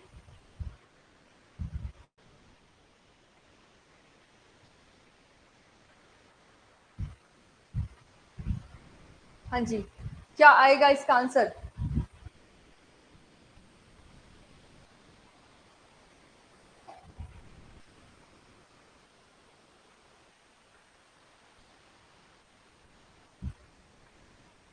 गार्बेज वैल्यू और एरर, दो आंसर आए। देखो फिर से प्रोग्राम को ध्यान से देखो, मैंने दो चेंजेस किए थे। पहला तो मैंने यहां से ये जो आपने इंट नम लिखा था ये हटा दिया, ठीक है। तो जैसे ही मेन के अंदर आए, सबसे पहले मेन दिखा, मेन के अंदर आए, ये प्रोग्राम कॉल हुआ। जैसे ही ये प्रोग्राम कॉल होगा, कहाँ पे जाएंगे कि ये डिफाइन कहाँ पे हुआ है, पहुंच गए। अब यहाँ पे डिफाइन हुआ है और इन्होंने बोला कि नम की वैल्यू है 10। हमने बोला ठीक है, नम की वैल्यू 10 हमने लिख दी। उसके बाद ये जैसे ही खत्म हुआ, कर इससे सब कुछ सुन सुना के वापस आ गए। इससे बस बोल दिया था एन की वैल्यू इस टाइम पे टर्म, जैसे होता ना कि किसी के घर जाओ और उसने आपको बहुत चीजें बताई और लेकिन कुछ दिया नहीं आपको, तो आप वहीं पे छोड़ के चले आओगे, वापस जाओगे फिर से स्टार्ट करोगे। तो वही हाल हुआ, यहाँ पे गए, बोला नम की वैल्यू 10 है, मेरे पास एक नम वेरिएबल उसकी वैल्यू 10 है, चलो ठीक है, सुन लिया, वापस आ गए, क्योंकि वाइड है तो कुछ रिटर्न करने वाला तो है नहीं, वापस आ गए। अब जो भी हुआ हुआ, उसके घर में छोड़ कर वापस चले आए। फिर आगे आए, print f value of auto variable is equal to percentage num. अब ये कह रहा है नम, ये कौन था या ये कौन है, कौन है भाई नम? हमें तो पता ही नहीं है। मेन को कैसे पता ये कौन है? समझ रहे हो? नम एक वेरिएबल है जिसकी वैल्यू 10 है, लेकिन सिर्फ स्कोप कितना है इसका? ये सबका अपना अपना स्कोप होता है। मान लो ये पूरा फंक्शन है, इस फंक्शन में एक छोटा सा फंक्शन, एक पूरा फंक्शन है मेन, इस मेन फंक्शन में छोटा सा फंक्शन है इसका, इसका भी अपना एक स्पेस है। अब यहाँ पे जो भी ये कर रहा है ये इसकी बातें हैं, ठीक है। इसमें एक वेरिएबल इसने डिक्लेयर कर दिया नम, इसकी वैल्यू रख दी 10, ठीक है, कोई दिक्कत नहीं, मेन अब इससे कोई लेना देना नहीं है। और फिर ये करके पूरा काम करके चलाया, नहीं पता उसको मेन को कि क्या है। इस जब मेन से पूछा जाएगा नम तो बोलेगा नम, नम कौन है मुझे तो नहीं पता, तो ये क्या दे देगा? एरर, अनडिक्लेयर्ड वेरिएबल नम। ठीक है। अब एक काम और हो सकता है, अगर यहीं पे एक स्टेटमेंट मैंने ये लिख दिया, यहीं पे एक स्टेटमेंट मैंने लिखा इंट नम, इंट नम। अब क्या होगा? अब नम एक वेरिएबल जो कि डिक्लेयर कर दिया गया है, इसका मतलब नम को हम जानते तो है बट उसकी वैल्यू नहीं जानते। अब आंसर आएगा गार्बेज। अब क्या मुझे बताओ, लोकल वेरिएबल क्या है या गार्बेज वैल्यू कब आएगी, एरर कब आएगी, ये तीनों चीजें क्लियर हुई या नहीं? जब मेन ने कॉल किया फंक्शन को तब तो समझ जाना चाहिए ना नम वेरिएबल है। हाँ जी, नहीं, इस चीज को समझो कि जो भी वेरिएबल लोकल है जब तक आप उसका स्कोप ग्लोबल नहीं करते, देखो एक घर होता है, एक घर होता है और उस घर में छोटे छोटे मल्टीपल कमरे होते हैं। घर घर के रूल्स सबके लिए, जो मेन रूल है वो सबके लिए समान है, लेकिन इस कमरे के अंदर आप लड़ रहे हो या सुकून से सो रहे हो ये आपकी बात है। जब तक इस कमरे के बाहर नहीं आने दोगे, जब तक मैंने यहाँ पे नहीं लिखा कि इंट और मैंने ये नहीं किया कि रिटर्न 0 और फिर मैंने यहाँ पे इस शो को किसी वेरिएबल में नहीं स्टोर किया, तब तक ये बाहर नहीं आ पाएगा। क्यों? क्योंकि इस घर में जो भी हुआ वो सिर्फ इस घर की बातें हैं। यहाँ पे इस से अलाउड ही नहीं किया हमने लाने का, ठीक है। इस चीज को प्लीज समझे, ठीक है। मेन में भी, घर में भी, मेन में भी रिस्ट्रिक्शंस है कि लोकल वेरिएबल है तो उसका स्कोप तो नहीं है। हस्बैंड वाइफ की बातें पूरे घर को क्यों बताना, राइट? हमारे कमरे की बात है, हम अपने अंदर ही रखेंगे, तो ये इनका पर्सनल रूम है। आप इस घर में रहते हैं, आपने बुलाया, यस, हम उस कमरे में गए, जैसे होता नहीं कि कोई भी गया भी तो देखा, जो भी बातें की सब कुछ सही है, वापस आ गया फिर से। अब यहाँ पे नाम हमें तो नहीं पता, जैसे होता नहीं कि बहुत सारे बच्चे होते हैं कि आपने कमरे में खा के जाओ अदरवाइज बाहर कोई देख लेगा, है ना। बाहर आके अच्छा पिज्जा, हमें तो नहीं पता था पिज्जा भी आया है, अगर जॉइंट फैमिली है तो ये कुछ वैसे ही कॉन्सेप्ट समझ सकते हो, है ना। चलो, तो अभी तक हमने डिस्कस किया सिर्फ लोकल वेरिएबल और एक ऑटोमेटिक वेरिएबल जो कि बाय डिफॉल्ट लोकल ही है, ठीक है। Now next, register storage class. Register storage class by default कहती है कैसा है भाई कि हमें ना फास्ट एग्जीक्यूशन चाहिए, तो मुझे चाहिए रजिस्टर। तो ये हुआ कि ठीक है, अपने आप को रजिस्टर की तरह दिखा दो, हम रजिस्टर में आपको स्टोर कर देंगे आपकी वैल्यू। तो बस ये सीपीयू रजिस्टर में स्टोर करने के लिए हम एक वर्ड यूज करते हैं किसी भी डेटा टाइप या किसी भी वेरिएबल के आगे रजिस्टर, ठीक है। Store variable in CPU register faster access के लिए। कोई भी मेमोरी एड्रेस कहाँ पे स्टोर होगा? रजिस्टर में, तो कोई भी मेमोरी एड्रेस इसका नहीं होगा, ठीक है। और अगर कोई मेमोरी एड्रेस नहीं है तो आप पॉइंटर के थ्रू इन वेरिएबल्स को यूज भी नहीं कर सकते। क्यों नहीं कर सकते? क्योंकि पॉइंटर्स को चाहिए मेमोरी का एड्रेस, ठीक है। तो पॉइंटर्स में रजिस्टर का एड्रेस नहीं अलाउड है, ऐसे समझ लो। तो पॉइंटर्स के थ्रू हम एड्रेस नहीं यूज कर सकते, क्योंकि पॉइंटर एड्रेस स्टोर करते हैं, तो हम पॉइंटर नहीं यूज कर पा रहे हैं एड्रेस के लिए रजिस्टर वेरिएबल्स में। समझ में आ गया? स्कोप इनका भी लोकल है, इनका भी स्कोप ग्लोबल नहीं होगा। लाइफ टाइम क्या है? जब तक वो ब्लॉक एग्जीक्यूट हो रहा है। रजिस्टर में भी किसी भी चीज को रखना मतलब फैमिली में उस पर्सन को बहुत इंपॉर्टेंस देनी, और हर वक्त तो सबको इंपॉर्टेंस दी नहीं जा सकती है, एक पर्टिकुलर टाइम के लिए देंगे। तो जब तक वो ब्लॉक एग्जीक्यूट हो रहा है तब तक उसका स्कोप है। डिफॉल्ट वैल्यू इसकी भी क्या होगी, गार्बेज। अगर कुछ नहीं दिया आपने तो गार्बेज की वैल्यू, ठीक है। ये एक छोटा सा प्रोग्राम है, यहाँ पे मैंने एक वेरिएबल डिक्लेयर किया रजिस्टर इंट आई, और अब ये जो रजिस्टर वेरिएबल है ये एग्जीक्यूट हो रहा है। यहाँ पे इसका जो भी रिजल्ट आएगा आई की वैल्यू लास्ट में, क्योंकि बार बार ओवरराइट होगी, और आई की मतलब सॉरी आई की वैल्यू पहले 1 आएगी, मतलब ऐसे आएगा आइटरेशन 1, फिर आइटरेशन 2, 3, 4, 5, ठीक है। आई की वैल्यू प्रिंट हुई, जितनी बार प्रिंट एफ स्टेटमेंट चलेगा और उसके बाद खत्म काम इसका, और फिर वैनिश। रजिस्टर वेरिएबल को भी कोई नहीं जानता, हाँ जी। लेकिन हम ये नहीं कर सकते। रजिस्टर इंट नाम इक्वल्स 10, एक वेरिएबल डिक्लेयर किया रजिस्टर टाइप का जिसकी वैल्यू 10 है, और अब इस वेरिएबल की वैल्यू को हम एक पॉइंटर में स्टोर करने की कोशिश कर रहे हैं। ये एक पॉइंटर है और इसमें हम स्टोर करने की कोशिश कर रहे हैं किसका एड्रेस, नम का। और नम कहाँ पे स्टोर है, रजिस्टर में, तो पॉइंटर को अलाउड ही नहीं है किसी भी रजिस्टर का लोकेशन स्टोर करना, ठीक है, क्योंकि अभी तुरंत की बात है, उसके बाद रजिस्टर किसी और का हो जाएगा, ठीक है। तो पॉइंटर बेचारा क्या करेगा, तो इस वजह से जरूरत ही नहीं है, तो ये एरर देगा आपका, ठीक है। अगर इसकी वैल्यू प्रिंट करना चाहोगे वो बोलेगा नहीं भाई हम रजिस्टर से डील ही नहीं करते, ठीक है।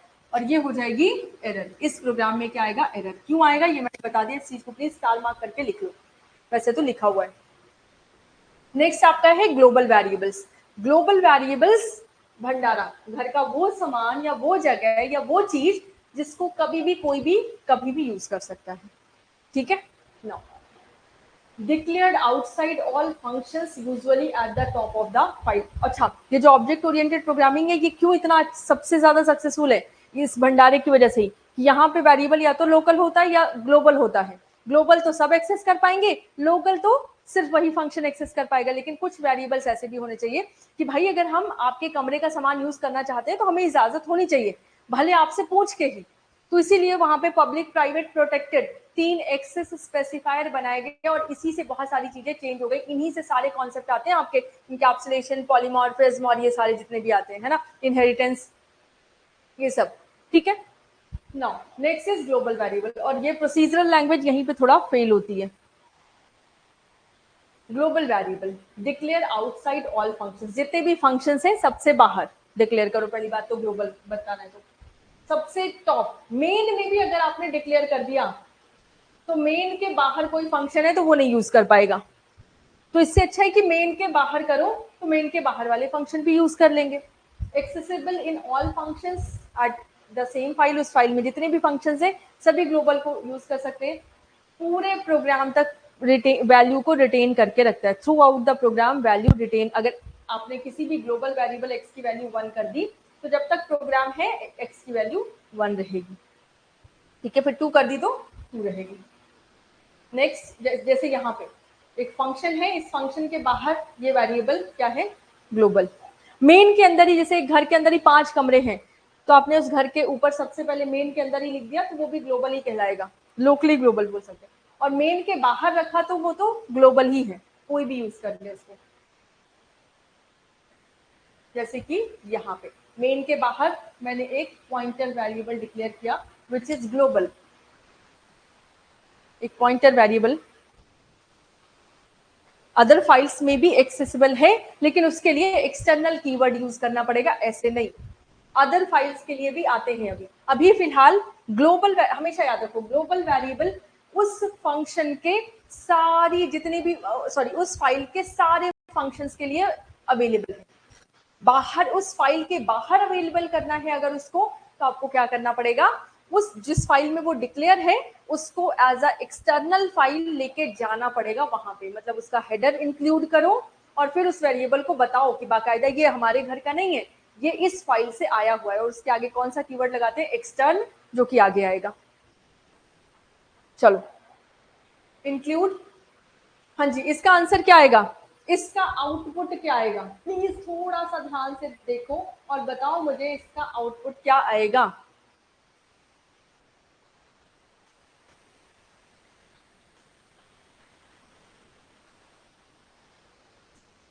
रूबी, फिजा, श्रीपति, कौन है भाई? और इतने सारे लोग जुड़े हो बट कमेंट नहीं कर पा रहे हो।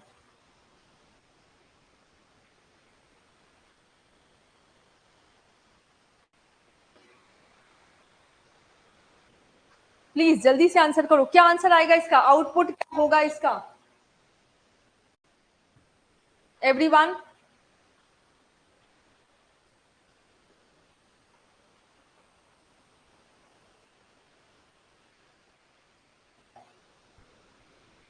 आई का एड्रेस। ठीक है, देखो पहली बात तो कोई भी आउटपुट नहीं होगा। क्यों? क्योंकि आउटपुट कभी भी सी प्रोग्राम में चाहिए तो हमेशा ढूंढो कि अगर प्रिंट एफ दिख रहा है तभी कुछ प्रिंट करके देगा, अदरवाइज सारी वैल्यू को कैलकुलेट करके हजम कर लेगा। ठीक है, ये प्रोग्राम सक्सेसफुली रन होगा।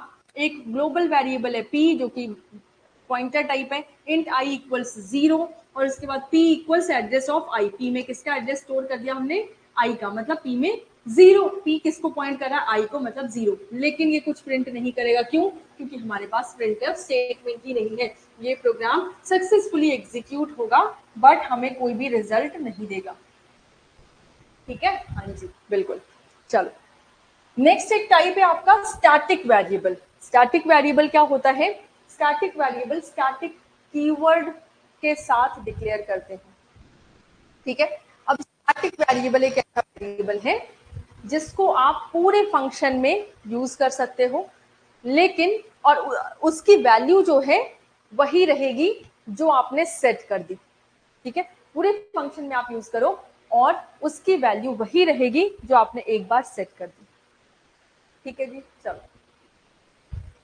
declared using the static keyword retain its value between multiple function calls।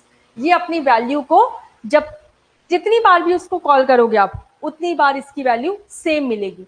ऐसा नहीं होगा कि नहीं हो, जितनी बार इसको आप कॉल करेंगे, जैसे यहाँ पे इस फंक्शन में ये डिक्लेयर है। ठीक है, इस फंक्शन में इसको डिक्लेयर किया। अब x की वैल्यू क्या है? 0। और फिर क्या हो रहा है? x प्लस प्लस क्या प्रिंट कर रहे हैं? x। ठीक है, उसके बाद जब दोबारा इसको अब x क्या x प्रिंट कर दिया हमने, x की वैल्यू मान लो 1 प्रिंट कर दी, सॉरी 0 प्रिंट कर दी। ठीक है, x प्लस प्लस था ना तो 1 प्रिंट होगा, सॉरी। उसके बाद फिर दोबारा जब इस फंक्शन में आएंगे तो फिर अब x की वैल्यू 1 हो चुकी है, ये फिर से 0 नहीं देगा कि यहाँ पे फिर से असाइन करें वैल्यू हम 0 और फिर नहीं, x की वैल्यू 0 हो चुकी है क्योंकि ये स्टैटिक है। फिर x प्लस प्लस और x की वैल्यू अब क्या हो जाएगी? 2। जब तीसरी बार इस कमरे में आएंगे तो अब x की वैल्यू 2 हो चुकी है, फिर से नहीं होगा। अगर यहाँ पे स्टैटिक कीवर्ड नहीं होता तो हर बार x की वैल्यू क्या होती? 0, 0 से 1 हो जाती, फिर x की वैल्यू 0 थी, 0 से 1 हो जाती, फिर x की वैल्यू 0, 0 से 1 हो जाती। ठीक है, रुक जाओ, इसमें फिलहाल डिस्क्रिप्टिव में ये सब नहीं पूछा जाएगा। अगर डिस्क्रिप्टिव पेपर भी होगा तो भी आपसे ये तो बिल्कुल नहीं पूछा जाएगा। यहाँ पे सिर्फ आउटपुट पूछे जाते हैं। एमसीक्यू में इसका ज्यादा स्कोप है, डिस्क्रिप्टिव के लिए लिखने के लिए बहुत सारे सब्जेक्ट्स आपके हैं। ठीक है, डेटा स्ट्रक्चर वाला जो सब्जेक्ट है ना उसकी एल्गोरिथम पूछ ली जाएगी या उसकी कोडिंग पूछ ली जाएगी, वहां पे एक्सप्लेन करना। ये तो सिर्फ पढ़ा रही हूँ कि अगर सी का क्वेश्चन आ जाए आप तो आंसर आउटपुट बता पाओ। ठीक है, अभी फिलहाल प्री पे फोकस करो। नोट्स जो मैं दे रही हूँ वो आप बहुत अच्छे से डिटेल में पढ़ो और एमसीक्यू इस नोट्स के थ्रू एमसीक्यू सॉल्व करो और सिर्फ प्री निकालने पे फोकस करो। मेंस की टेंशन मत लो, मेंस आप सबसे बेस्ट लिखोगे ये समझो। ठीक है, क्योंकि जितने भी लोग हैं ना सबने कितने सालों से पढ़ाई छोड़ी हुई है और ये जो नए बैचेस हैं, वैसे बोलना नहीं चाहिए मुझे बट स्टिल हकीकत यही है कि 2020 या 2019, 20, 21, 22 वाले जो बैचेस हैं ना, इन्होंने किस तरह से पढ़ के निकाला है ये लोग सिर्फ यही लोग जानते हैं। तो जितना आपको आता है उतना ही ये 20, 21, 22 वालों को भी आता है, उतनी ही पढ़ाई इन्होंने भी की है। ये जो कोरोना ने, उनकी गलती नहीं है, कोरोना की ही गलती है, लेकिन उसमें भी पढ़ाई नहीं हुई है तो सब एक लेवल पे हैं। उनकी भी लिखने की बहुत ज्यादा प्रैक्टिस नहीं है, ऑब्जेक्टिव वो भी सॉल्व किए हैं। ठीक है, तो सबसे अच्छा हम ही लिखेंगे, टेंशन मत लो। चलो आओ, बस प्री निकाल लो पहले। ये समझ में आ गया स्टैटिक, आगे बढ़े। टेंशन तो किसी चीज की लो ही मत, बस अभी जो पढ़ रहे हो ये आ गया ना, खुश हो जाओ इस चीज पे। ठीक है, अगर इस चीज पे खुश हो गए तो फिर होता ना ओवरऑल रिजल्ट, फाइनल रिजल्ट आपका अच्छा होगा। हाँ जी, ये आपका स्टैटिक कीवर्ड है। जैसे यहाँ पे शो काउंटर एक बार कॉल हुआ, 2 बार कॉल हुआ, 3 बार कॉल हुआ। लेकिन अगर यहाँ पे स्टैटिक कीवर्ड ना होता तो हर बार जितनी बार कॉल होता उतनी बार काउंट को हम 0 से इनिशियलाइज करते और फिर काउंट की वैल्यू 1 प्रिंट करते, क्योंकि प्लस प्लस करें तो 1 प्रिंट कर दिया, फिर दूसरी बार फिर 1 आता, फिर तीसरी बार फिर 1 आता। लेकिन इसको हमने कर दिया है स्टैटिक, कि जो वैल्यू इसको दी जाए उसको ये थ्रू आउट द प्रोग्राम, ऐसा नहीं कि यहाँ से बाहर निकलने के बाद सब नील बटे सन्नाटे हो जाए। इस क्लास से जाने के बाद जो मैंने पढ़ा दिया है वो तो रहना ही चाहिए, उसके बाद जब आगे पढ़ाऊंगी उसको आगे ऐड ऑन करना है, मतलब अपने आप अपनी मेमोरी को भी आपको स्टैटिक बनाना है फॉर दिस क्लास। ठीक है, ग्लोबल की डिफॉल्ट वैल्यू 0 होती है। ठीक है, ग्लोबल की डिफॉल्ट वैल्यू 0 होती है। नाउ स्टैटिक की भी डिफॉल्ट वैल्यू, अगर स्टैटिक यहाँ पे कुछ भी आपने नहीं दिया है, सिंपल एक वेरिएबल डिक्लेयर कर दिया ये नहीं है, तो आपका इसकी भी डिफॉल्ट वैल्यू क्या होती है? 0। स्टैटिक की भी डिफॉल्ट वैल्यू 0 होगी। नेक्स्ट वेरिएबल कौन से हैं? External variables. और एक्सटर्नल वेरिएबल्स जब किसी मतलब जिस किसी भी वेरिएबल के नाम के आगे एक्सटर्न लिख जाए, इट मीन्स कि ये एज अ मेहमान आए हैं। कौन मेहमान है, किसके घर से आए हैं, ये भी बताना जरूरी है। तो उस फाइल का नाम भी इंक्लूड करना है कि जहां से वो मेहमान जी आए हैं, मतलब जहां से वो वेरिएबल आया है। जैसे यहाँ पे फाइल 1.c में हमने एक वेरिएबल डिक्लेयर किया था int a equals 10, राइट। और फाइल 2.c में हमने इस int को as a external variable declare किया है, तो ये 1.c को भी इंक्लूड करना पड़ेगा, तभी पता चलेगा कि अच्छा ये जो a है ना ये एक्सटर्नली इंक्लूड किया गया है। Used to share variable across multiple files, declared with extern keyword in one file and defined in another। एक में उसको डिक्लेयर किया गया, दूसरे में डिफिनेशन उसकी। refers to a global variable declared elsewhere। Life time entire program, जब तक आपका प्रोग्राम एग्जीक्यूट हो रहा है तब तक उसकी लाइफ टाइम है। नाउ यहाँ पे एक्सटर्न कीवर्ड का एक वेरिएबल है extern int i equals 20। printf percentage g size of i का साइज बता दो। पहली चीज तो यहाँ पे आपको तुरंत ये हो जाएगा कि साइज ऑफ आई तो हम बता रहे हैं, लेकिन ये जो वेरिएबल है ना एक्सटर्न, इसकी मेन फाइल कहाँ है, ये कहाँ से आया है, ये जो एक्सटर्न कीवर्ड है ये आया कहाँ से है, पहले तो आपको ये बताना पड़ेगा। तो एक्सटर्न कभी भी यूज करते हैं ना तो इसकी मेन फाइल आपके पास होनी चाहिए, राइट। तो ये तुरंत ये सबसे पहले ये वार्निंग या ये एरर देगा कि देखो साइज बताने में मुझे कोई टेंशन नहीं है, ये इंटीजर है तो साइज तो मैं बता दूंगा, लेकिन आप मुझे बताओ ये वेरिएबल लाए कहाँ से हो, आप कहाँ से आया ये आई। ठीक है, नेक्स्ट यहाँ पे extern int var equal 0 int main. मान लो, अच्छा चलो मान लो कि यहाँ पे एक्सटर्न मैंने बता दिया कि एक फाइल है वहां से एक्सटर्न लेकर आएंगे। ठीक है, फाइल डॉट सी या कोई भी फाइल 1.c या कहीं भी मैंने डिक्लेयर किया है सेकेंड फाइल, और वो दोनों वो जो फाइल है वो उसी स्कोप में होनी चाहिए, उसी फोल्डर में होनी चाहिए। Extern int var equals 0। इस प्रोग्राम को एग्जीक्यूट करो और इसका आंसर करो, और इसके बाद हाँ जी 4 ही आएगा पीछे वाले का आंसर, अगर आपने ये बता दिया कि एक्सटर्नल वेरिएबल जो है वो कहाँ से है। नाउ इसको एग्जीक्यूट करो और इसके बाद जो एक क्वेश्चन मैंने छोड़ा था उस पर भी जाएंगे। पहले इस प्रोग्राम को रन करो और उसके बाद मुझे बताओ कि इसका आंसर क्या होगा। एक्सटर्नल वेरिएबल, हाँ जी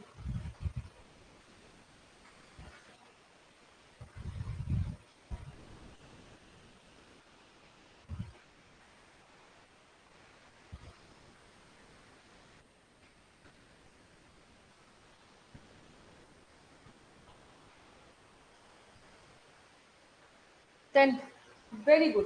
करेक्ट आंसर वुड बी 10, क्योंकि ये एक्सटर्नल इंट है, एक एक्सटर्नल वेरिएबल है जिसका नाम है var, इसकी वैल्यू 0 है। उसके बाद मैंने इस वेरिएबल की वैल्यू कर दी 10।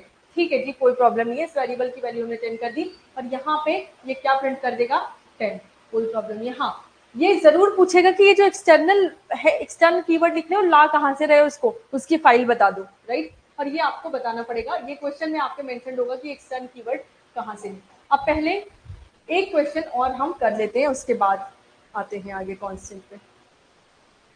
कहाँ था वो क्वेश्चन, ब्याज वाला क्वेश्चन था ना जो मैंने छोड़ा था अभी। वहाँ पे हो सकता है इफ, ये भी हो गया था, ये भी हो गया था, दिस। हाँ जी। अब मैंने इतना एक्सटर्नल इंटरनल और ग्लोबल लोकल पढ़ा दिया है कि थोड़ा सा इस क्वेश्चन को देखो और आंसर करो क्या होगा।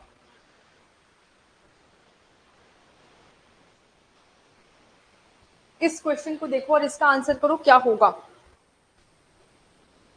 अगर इसका आंसर सही कर दिया इट मीन्स कि आज की जो क्लास है वो 100% समझ में आ गई है।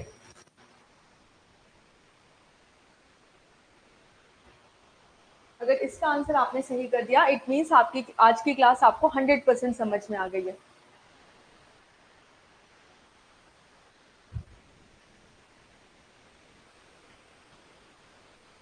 रूबी, श्रीपति, उमेश, अनुज, फिजा, सुरभि, चलो अब देखो और अब ये याद रहेगा। अब समझोगे, अब कॉन्सेप्ट समझ में आएगा एग्जैक्टली। देखो हो क्या रहा है एग्जैक्टली। एक ये वेरिएबल डिक्लेयर किया और इस वेरिएबल को क्या बोल सकते हो, ग्लोबल बोल सकते हैं, ग्लोबल, क्योंकि कोई भी एक्स वाई जेड इसके अंदर आएगा सब यूज कर लेंगे, हमें कोई टेंशन नहीं है। ठीक है, हमने मेन के बाहर लिखा है तो मेन के बाहर भी कोई फंक्शन हो वो भी वेरिएबल को जानता है। चलो जी ये ग्लोबल है। नाउ अब आ जाओ मेन पे, क्योंकि प्रोग्राम तो मेन से ही स्टार्ट होगा, राइट। अंदर आए तो ये ग्लोबल था।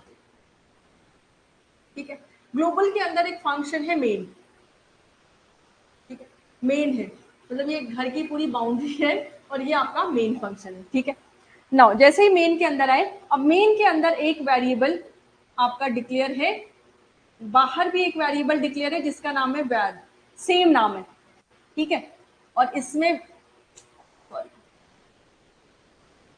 वैर नाम का वेरिएबल डिक्लेयर्ड है और इसकी वैल्यू क्या है 20। घर के अंदर जब आए तो इसमें भी, यहाँ पे भी मुझे एक वेरिएबल दिख रहा है जिसका नाम है वैर। ठीक है, इसका नाम है वैर, ये मैंने डिक्लेयर कर दिया। और इसके अंदर कौन सी वैल्यू रखी, वैर की वैल्यू रख दी। यहाँ पे भी मैंने एक वेरिएबल डिक्लेयर कर दिया और इसके अंदर कौन सी वैल्यू रखी, वैर की। तो इसके अकॉर्डिंग या इसके सामने ये हो गया लोकल वेरिएबल, ये हो गया इस फंक्शन का वेरिएबल, मेन फंक्शन का वेरिएबल। ठीक है, इसको ऐसे समझो कि घर के बाहर या ग्लोबली आपको एक सामान मिल रहा था। ठीक है, और उसकी कीमत या वो कितने का है, 20 रुपए का। घर के अंदर भी आपके वो सामान रखा है और उसकी कीमत है वही, उसकी कीमत क्या है, जो इसकी कीमत है वही इसकी कीमत है, राइट। क्योंकि मैंने इसको भी अलग से, अब ये वैर अलग है ये वैर अलग है, दोनों का नाम भले दिख रहा है लेकिन दोनों अलग अलग स्कोप में है। ये ग्लोबल स्कोप में है और प्रेजेंट टाइम में ये लोकल स्कोप में है। ठीक है, और जैसे ही हमने इसको अलग अलग डिक्लेयर किया, बड़े आराम से डिक्लेयर होंगे। एक समान घर के बाहर भी हो सकता है, एक समान घर के अंदर भी हो सकता है।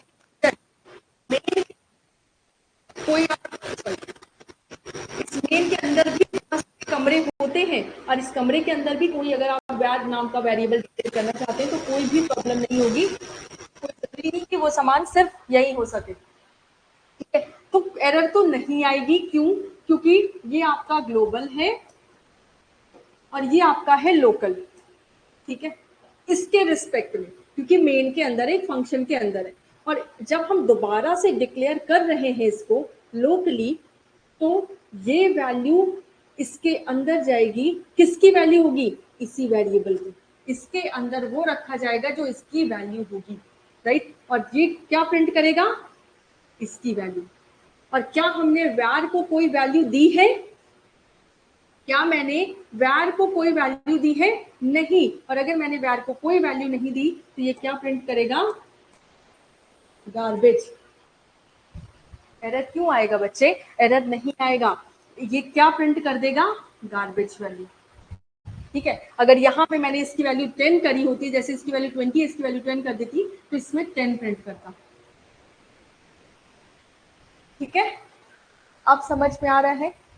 स्पेशली सबसे पहले, जब पहले तो हम अपने घर में देखेंगे हमारे घर में वो सामान है कि नहीं, वो सामान है। जैसे मान लो ये ग्लोबल, मान लो कोई फ्रिज है, वो मार्केट में मिल रही है, ठीक है, ये वेरिएबल मार्केट में है। उसके बाद हम घर पे आएंगे मेन फंक्शन में कि हमारे घर में कोई फ्रिज है या नहीं। तो हमारे घर की फ्रिज ये है। अब वो कितने रुपए की है? तो मैंने बोला जितने रुपए की फ्रिज है उतने रुपए की ही है, ठीक है। कभी भी जब आपके पास वो सामान है, पहले लोकली देखो क्या आपके पास एक सामान बाहर ग्लोबल मिल रहा था, वेरिएबल है, लेकिन आपने अपना पर्सनल वेरिएबल भी डिक्लेयर किया, ठीक है। अपने पर्सनल वेरिएबल का नाम भी क्या रखा? वैर। यहाँ पे नाम सेम होने का मतलब ये नहीं कि ये और ये सेम है। यहाँ पे नाम सेम होने का बिल्कुल भी ये मतलब नहीं है कि ये वैर और ये वैर सेम है, बस इनका नाम सेम है, स्कोप अलग है। इस वजह से इसका नाम अगर एक्स होता, एक्स इक्वल एक्स, इसका मतलब ये एक्स है, इसका नाम एक्स रखो और ये एक्स है, ठीक है। हाँ जी, ये वाला एज अ लोकल वेरिएबल काम करेगा आपका, ये ग्लोबल। कभी भी जब किसी भी फंक्शन में जाओगे, इसीलिए हमेशा याद रखो। देखो एरर कब आती? एरर तब आती जब मैंने यहाँ पे डिक्लेयर किया होता var एंड var इक्वल्स 20, ठीक है। ये यहाँ ना करके मैंने यहाँ किया होता int var इक्वल्स 20, और फिर से मैं बोल रही हूँ int var इक्वल्स var। तो एक बार तो मैंने बोला कि एक वेरिएबल है इंटीजर जो जिसमें 20 वैल्यू है, और फिर बोल रही हूँ एक वेरिएबल है इंटीजर जिसकी वैल्यू मुझे नहीं पता, जो वैल्यू होगी वही होगी, ठीक है। मतलब उसकी वैल्यू var ही है, जो var की वैल्यू है वही वैल्यू असाइन कर दो, ठीक है। इस चीज को ध्यान रखो, अगर सेम स्कोप में एक वेरिएबल दो बार डिक्लेयर नहीं कर सकते। अगर आपके घर में एक फ्रिज है तो दोबारा उसी घर में उसी कमरे में लाकर फ्रिज नहीं रखोगे, राइट। लेकिन यस, उस फ्रिज को आप हो सकता है कि इस कमरे में फ्रिज थी, बाहर रख सकते हो, दूसरे कमरे में रख सकते हो। एवरीवन, ये समझ में आ गया? ये समझ में आ गया कि ये लोकल और ग्लोबल किस तरह से काम कर रहे हैं? थोड़ा बहुत समझ में आया? रूबी, एनीवन एल्स जिसको नहीं समझ में आया प्लीज बताओ। जितने वेरिएबल चाहिए वैर नाम के मैं उतने डिक्लेयर कर सकती हूँ, शर्त बस यही होनी चाहिए कमरे अलग अलग हो, ठीक है। और जिस कमरे में जाएंगे, अगर वहां पे पहले फ्रिज रखी हुई है, ऑलरेडी वैर रखा हुआ है, तो पहले उसको एक्सेस करने की कोशिश करेंगे। पहले हम लोकल डेटा से काम चलाएंगे, अगर लोकल डेटा से काम नहीं चल रहा फिर हम ग्लोबल पे जाएंगे, ठीक है। मतलब ये वैर हमारे पास ऑलरेडी है तो हम पहले यहीं से ले लेंगे, यहां नहीं जा रहे, ठीक है। अच्छा, अगर ये लाइन नहीं होती तो, अगर ये लाइन होती ही नहीं तो क्या होता आंसर? सोचो, ये लाइन है ही नहीं यहाँ पे, अब आंसर क्या होगा?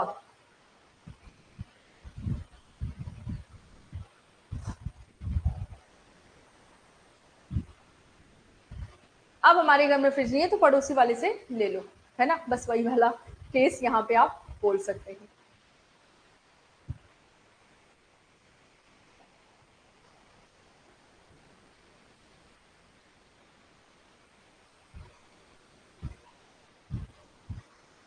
समझ में आ रही है?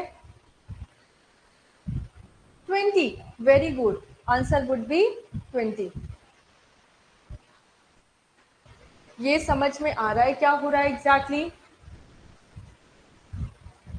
और अगर मान लो यहाँ वैर है भी और इसको मैंने डिक्लेयर नहीं किया, इसको मैंने डिक्लेयर नहीं किया, अब आंसर बताओ क्या होगा? यहाँ पे वैर है लेकिन मैंने डिक्लेयर नहीं किया, इंट हटा दिया मैंने आगे से। वो तो जब मैं डिक्लेयर करूंगी तब होगा कि हाँ ये मेरा पर्सनल सामान है, ये मेरा पर्सनल वेरिएबल है। अगर मेरे पास वैर है और उस वैर को मैंने डिक्लेयर नहीं किया तो क्या होगा?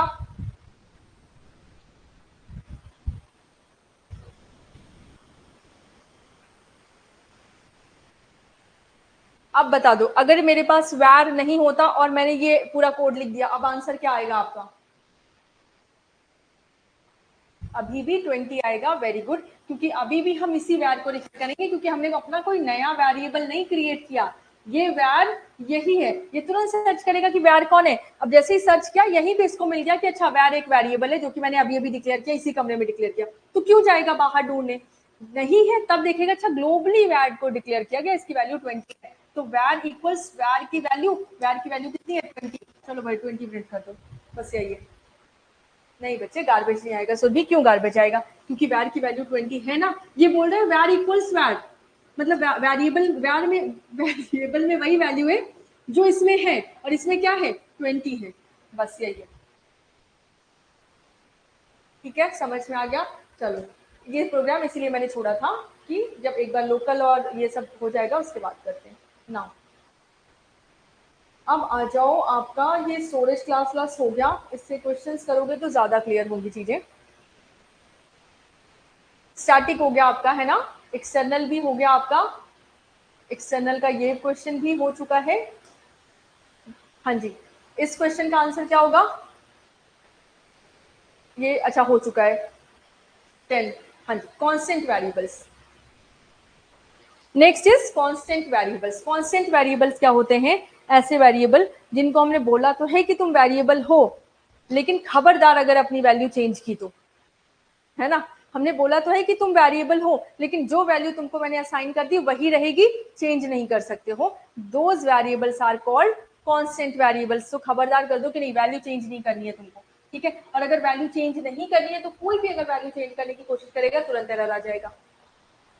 स्कोप क्या है इसका? Same as regular variable. जो भी आपका रेगुलर वेरिएबल डिक्लेयर कर रहे हो, लोकल कर रहे हो लोकल, ग्लोबल कर रहे हो ग्लोबल, इसका स्कोप आप ये नहीं कर सकते कि नहीं लोकल या ग्लोबल। वैसे जैसे कि स्टैटिक का, स्टैटिक भी अगर लोकल कर रहे हो तो लोकल, ग्लोबल कर रहे हो तो ग्लोबल, बस हाँ थ्रू आउट द प्रोग्राम रहेगा वो। टाइम क्या है इसकी? Depends on storage class. Again constant variable अगर ऑटो है तो जो भी उसका प्रोग्राम जिस फंक्शन में वो है, स्टैटिक है तो लाइफ टाइम पूरे प्रोग्राम तक रहेगी। इनिशियलाइजेशन जब भी आप डिक्लेयर करते हो कांस्टेंट वेरिएबल, जैसे ही डिक्लेयर किया कि इंट एक्स, ये डिक्लेरेशन हो गया और ये कैसा है? कांस्टेंट। कांस्टेंट तो हूं, लेकिन अभी वैल्यू भी बता दो कौन सी वैल्यू रखनी है, अदरवाइज कोई चेंज कर सकता है। तो जैसे ही आपने डिक्लेयर किया उसी टाइम पे इनिशियलाइज भी कर दो, राइट। इनिशियलाइजेशन एंड डिक्लेरेशन तुरंत होगा। डिफॉल्ट वैल्यू कोई भी नहीं होगी, क्यों? क्योंकि डिफॉल्ट वैल्यू हम पहले ही दे चुके हैं, जैसे ही डिक्लेयर करेंगे तुरंत इनिशियलाइज कर दिया, तो डिफॉल्ट वैल्यू क्या होगी? कुछ नहीं। अनइनिशियलाइज हमने छोड़ा ही नहीं इसको। कहाँ पे स्टोर हो सकता है? ये रैम में स्टोर होता है, एंड इसको हम रीड ओनली मेमोरी में, क्योंकि चेंज तो इसको करना नहीं है, तो रैम या फिर हम रीड ओनली मेमोरी में भी शिफ्ट कर देंगे कि ऐसे भैया तुम यहाँ रहोगे तो कोई छेड़छाड़ हो सकती है, ऐसा करो रीड ओनली मेमोरी में चले जाओ, राइट। मॉडिफाइबिलिटी बिल्कुल चेंज नहीं कर सकते, एक बार इनिशियलाइज कर दिया खत्म। पॉइंटर के साथ हम इनको अलग तरह से यूज करते हैं। देखो, अगर आपको पॉइंटर को कांस्टेंट करना है तो आप पॉइंटर को कांस्टेंट भी कर सकते हो, अगर आप इंटीजर को कांस्टेंट करना चाहते हो तो इंटीजर को कांस्टेंट कर सकते हो। थोड़ा सा समझ लो, आगे जब पॉइंटर आएगा उस टाइम पे मैं ज्यादा अच्छे से समझाऊंगी इसको। इन एस्ट्रिक पी, और मैंने यहाँ लिख दिया कांस्टेंट, कॉन्स्ट कीवर्ड। तो इसका क्या मतलब हुआ कि एक पॉइंटर वेरिएबल है p और वो पॉइंट कर रहा है किसको? एक इंटीजर को, और ये इंटीजर किस टाइप का है? कांस्टेंट टाइप का है। कहने का मतलब ये अगर एक p वेरिएबल है, ये पॉइंट कर रहा है एक इंटीजर को, और ये कैसा है? कांस्टेंट, 100, मतलब 100। अब यहाँ पे p की वैल्यू आप चेंज कर सकते हो, लेकिन इसकी वैल्यू चेंज नहीं कर सकते। अगर p इसकी वैल्यू चेंज करने की कोशिश करेगा, मान लो इक्वल्स कुछ भी, कोई भी वेरिएबल है, अगर p इसकी वैल्यू चेंज करने की कोशिश करेगा x की, तो ये क्या देगा? एरर, कि p के थ्रू भी इसकी वैल्यू चेंज नहीं कर सकते हो। बोल दिया ना, ये कांस्टेंट वेरिएबल है, p की वैल्यू चेंज कर सकते हो आप। p में p अभी इसको पॉइंट कर रहा है, थोड़ी देर बाद किसी और को पॉइंट करने लगेगा, चलेगा। लेकिन अगर आप चाहो कि p के थ्रू इसको 4 से 5 करने लगो, नहीं हो पाएगा। ये भाई कांस्टेंट है तो कांस्टेंट ही रहेगा। दूसरा तरीका ये है कि आपने किया इंट कॉन्स्ट, अब मैंने पॉइंटर को कांस्टेंट कर दिया। पॉइंटर को कांस्टेंट करने का सिंपल सा मतलब है, ये है आपका p, और अब इसमें जो इसकी में जो भी वैल्यू रख रहे हो ध्यान से रखना। अगर मैंने इसमें असाइन कर दी किसकी वैल्यू? एड्रेस ऑफ x, तो अब एड्रेस ऑफ x ही रहेगा। आप चाहो कि ये पॉइंटर किसी और का हो जाए, नहीं, ये जान दे देगा लेकिन किसी और का नहीं होगा। क्यों? क्योंकि हमने बोल दिया तुमको रहना है कांस्टेंट, तो अब ये हमेशा इसी लोकेशन की वैल्यू को स्टोर करेगा। इसको चेंज करना चाहो सही है, ये कुछ भी हो, ये 4 से 5 हो जाए, 6 हो जाए, 7 हो जाए, चलेगा, लेकिन ये चेंज नहीं होगा। यहाँ पे क्या था? ये चेंज हो सकता था, ये चेंज नहीं होगा। और अगर दोनों को कांस्टेंट करना है तो दोनों के सामने कॉन्स्ट कॉन्स्ट कीवर्ड लगा दो, बस खत्म काम। और इसको सॉल्व करते समय सारे टर्म बताने। विजय, अगर मैं सिर्फ सी के क्वेश्चन सॉल्व करूंगी विदाउट थ्योरी तो शायद कम समझ में आए, क्योंकि बहुत सारे क्वेश्चन हैं और फिर मुझे पता ही नहीं चलेगा कि कौन सा वाला कब करना है। अभी फिलहाल सिर्फ वही क्वेश्चंस लेकर आ रही हूँ जो आपके थ्योरी से रिलेटेड है। कहने की बात होती है कि थ्योरी इंपॉर्टेंट नहीं है, थ्योरी से रिलेट करके पढ़ोगे ना। अब सोचो जितने क्वेश्चंस मैंने करा दिए हैं बस उतना अगर दिमाग में क्लियर है तो सोचो उसी को हम आगे कैरी फॉरवर्ड करेंगे। उन कॉन्सेप्ट्स को तो रखेंगे ही, उनके साथ एक एक एक्स्ट्रा रखते चले जाएंगे जैसे जैसे थ्योरी आएगी। ठीक है, जब पूरी थ्योरी पढ़ लोगे उसके बाद फिर वो एमसीक्यू होगा कि हाँ अब करो, अब कोई भी कॉन्सेप्ट कहीं भी लगाओ। ठीक है, अभी तो हमें ग्लोबल लोकल ही समझना है, राइट। अभी तो हमें कांस्टेंट और स्टैटिक ही समझना है, और उसके बाद फिर ग्लोबल भी आएगा, साथ में लोकल भी आएगा, कांस्टेंट स्टैटिक भी लगा होगा वेरिएबल्स में, अनअसाइंड भी आएगा और साइंड भी बीच में रहेगा, राइट। तो सब रहेंगे। चलो फिलहाल थ्योरी के साथ पढ़ते जाओ फिर, क्योंकि जरूरी नहीं कि आपसे यही पूछा जाए, थ्योरी भी पूछी जा सकती है ना। लोकल कांस्टेंट वेरिएबल भी हो सकते हैं और ग्लोबल कांस्टेंट वेरिएबल भी हो सकते हैं, सिंपल सी बात है। अच्छा, कांस्टेंट वेरिएबल्स को हम मैक्रो के साथ कंपेयर करते हैं। ठीक है, कांस्टेंट वेरिएबल को हमें एक जगह देनी पड़ती है, जब मैक्रो डिफाइन करते हैं तो हमें एक जगह नहीं देनी पड़ती, तो हम चूज करते हैं कि कांस्टेंट से ज्यादा अच्छा है कि एक मैक्रो बना दिया जाए, वो ज्यादा अच्छा है, राइट। जैसे कांस्टेंट फ्लोट पी आई लिखा है, उससे अच्छा मैंने लिख दिया होता हैश डिफाइन पी आई और पी आई की वैल्यू 3.14। तो जहां जहां पाई लिखा जाता ना वहां वहां 3.14 लिख उठता, और ये कोई स्पेस भी नहीं ले रहा है। फिलहाल आगे ये जब मैक्रो डिस्कस करेंगे तो आएगा ये चीज। यहाँ पे हमने एक कांस्टेंट वेरिएबल डिक्लेयर किया है, max user equals 100। The max number of user is max users, तो मैक्स यूजर की वैल्यू क्या हो जाएगी 100 वो प्रिंट कर देगा, राइट। अगर आप यही नंबर चेंज करने की कोशिश करोगे, यहाँ पे मैक्स यूजर 100 क्या है, और फिर आप यहाँ पे लिखना चाहो मैक्स अंडरस्कोर यूजर्स इक्वल्स 150, तो अब नहीं होगा, क्योंकि हमने इसको कर दिया कॉन्स्टेंट कि मैक्सिमम 100 ही अलाउड है। इसमें डिफरेंस क्या है मैक्रो में और इसमें? देखो, कांस्टेंट वेरिएबल एंड मैक्रो दोनों वाइस वर्सा यूज किए जा सकते हैं, लेकिन जब भी कांस्टेंट वेरिएबल डिक्लेयर करते हैं हम, तो इस वेरिएबल के लिए हमें एक स्पेस बनाना पड़ता है कि एक फ्लोट टाइप का वेरिएबल है पाई, और इसकी वैल्यू है 3.14 और इसको कोई नहीं छेड़ेगा। ठीक है जी, रीड ओनली मेमोरी में लिख दिया। लेकिन जब आप लिखते हो हैश डिफाइन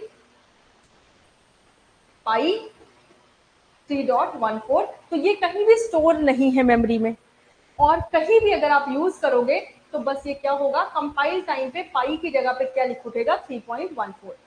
जब आप कंपाइल कर रहे हो तो जहां जहां पाई दिख रहा है वहां वहां 3.14 लिख दिया, खत्म। तो ये थोड़ा सा स्टोरेज कम ले रहा है इसके अकॉर्डिंग, मतलब इसके कंपैरिजन में। चलो आज के लिए बस इतना ही रखते हैं, बाकी कल की क्लास में करेंगे फॉर्म ऑफ सी प्रोग्राम। तो वैसे तो इतने सारे क्वेश्चंस कर चुके हो कि ये आपको पता ही चल चुका है कि सी प्रोग्राम में मेन होता है, प्री प्रोसेसर डायरेक्टरीज होती है, प्रिंटफ होता है, स्कैनअप होता है, एंड गेट सी एच और ये सब होता है। बट स्टिल एक फॉर्मेलिटी के लिए थोड़ा सा बता दिया जाएगा तो आपके लिए आसानी होगी। ठीक है, कल की क्लास में हम सी प्रोग्राम का स्ट्रक्चर क्या है, उसमें जो प्रिंटफ है, स्कैनफ है, कौन सा किस लाइब्रेरी में स्टोर है, ये सब डिस्कस कर लेंगे। conio.h हम क्यों यूज करते हैं, या sudo.h क्यों यूज करते हैं, प्रिंटफ क्यों यूज करते हैं, प्रिंटफ की जगह पे और क्या यूज कर सकते हैं, ये सब हम डिस्कस करेंगे कल की क्लास में। ठीक है, चलो आई होप आज की क्लास आपको समझ में आई होगी, data type, data variables clear होंगे। ठीक है, अब इसके क्वेश्चंस करने की कोशिश करना कि ये आपको दे दिया जाएगा पीडीएफ, यहाँ से देख लेंगे। Okay guys, thank you so much, good night.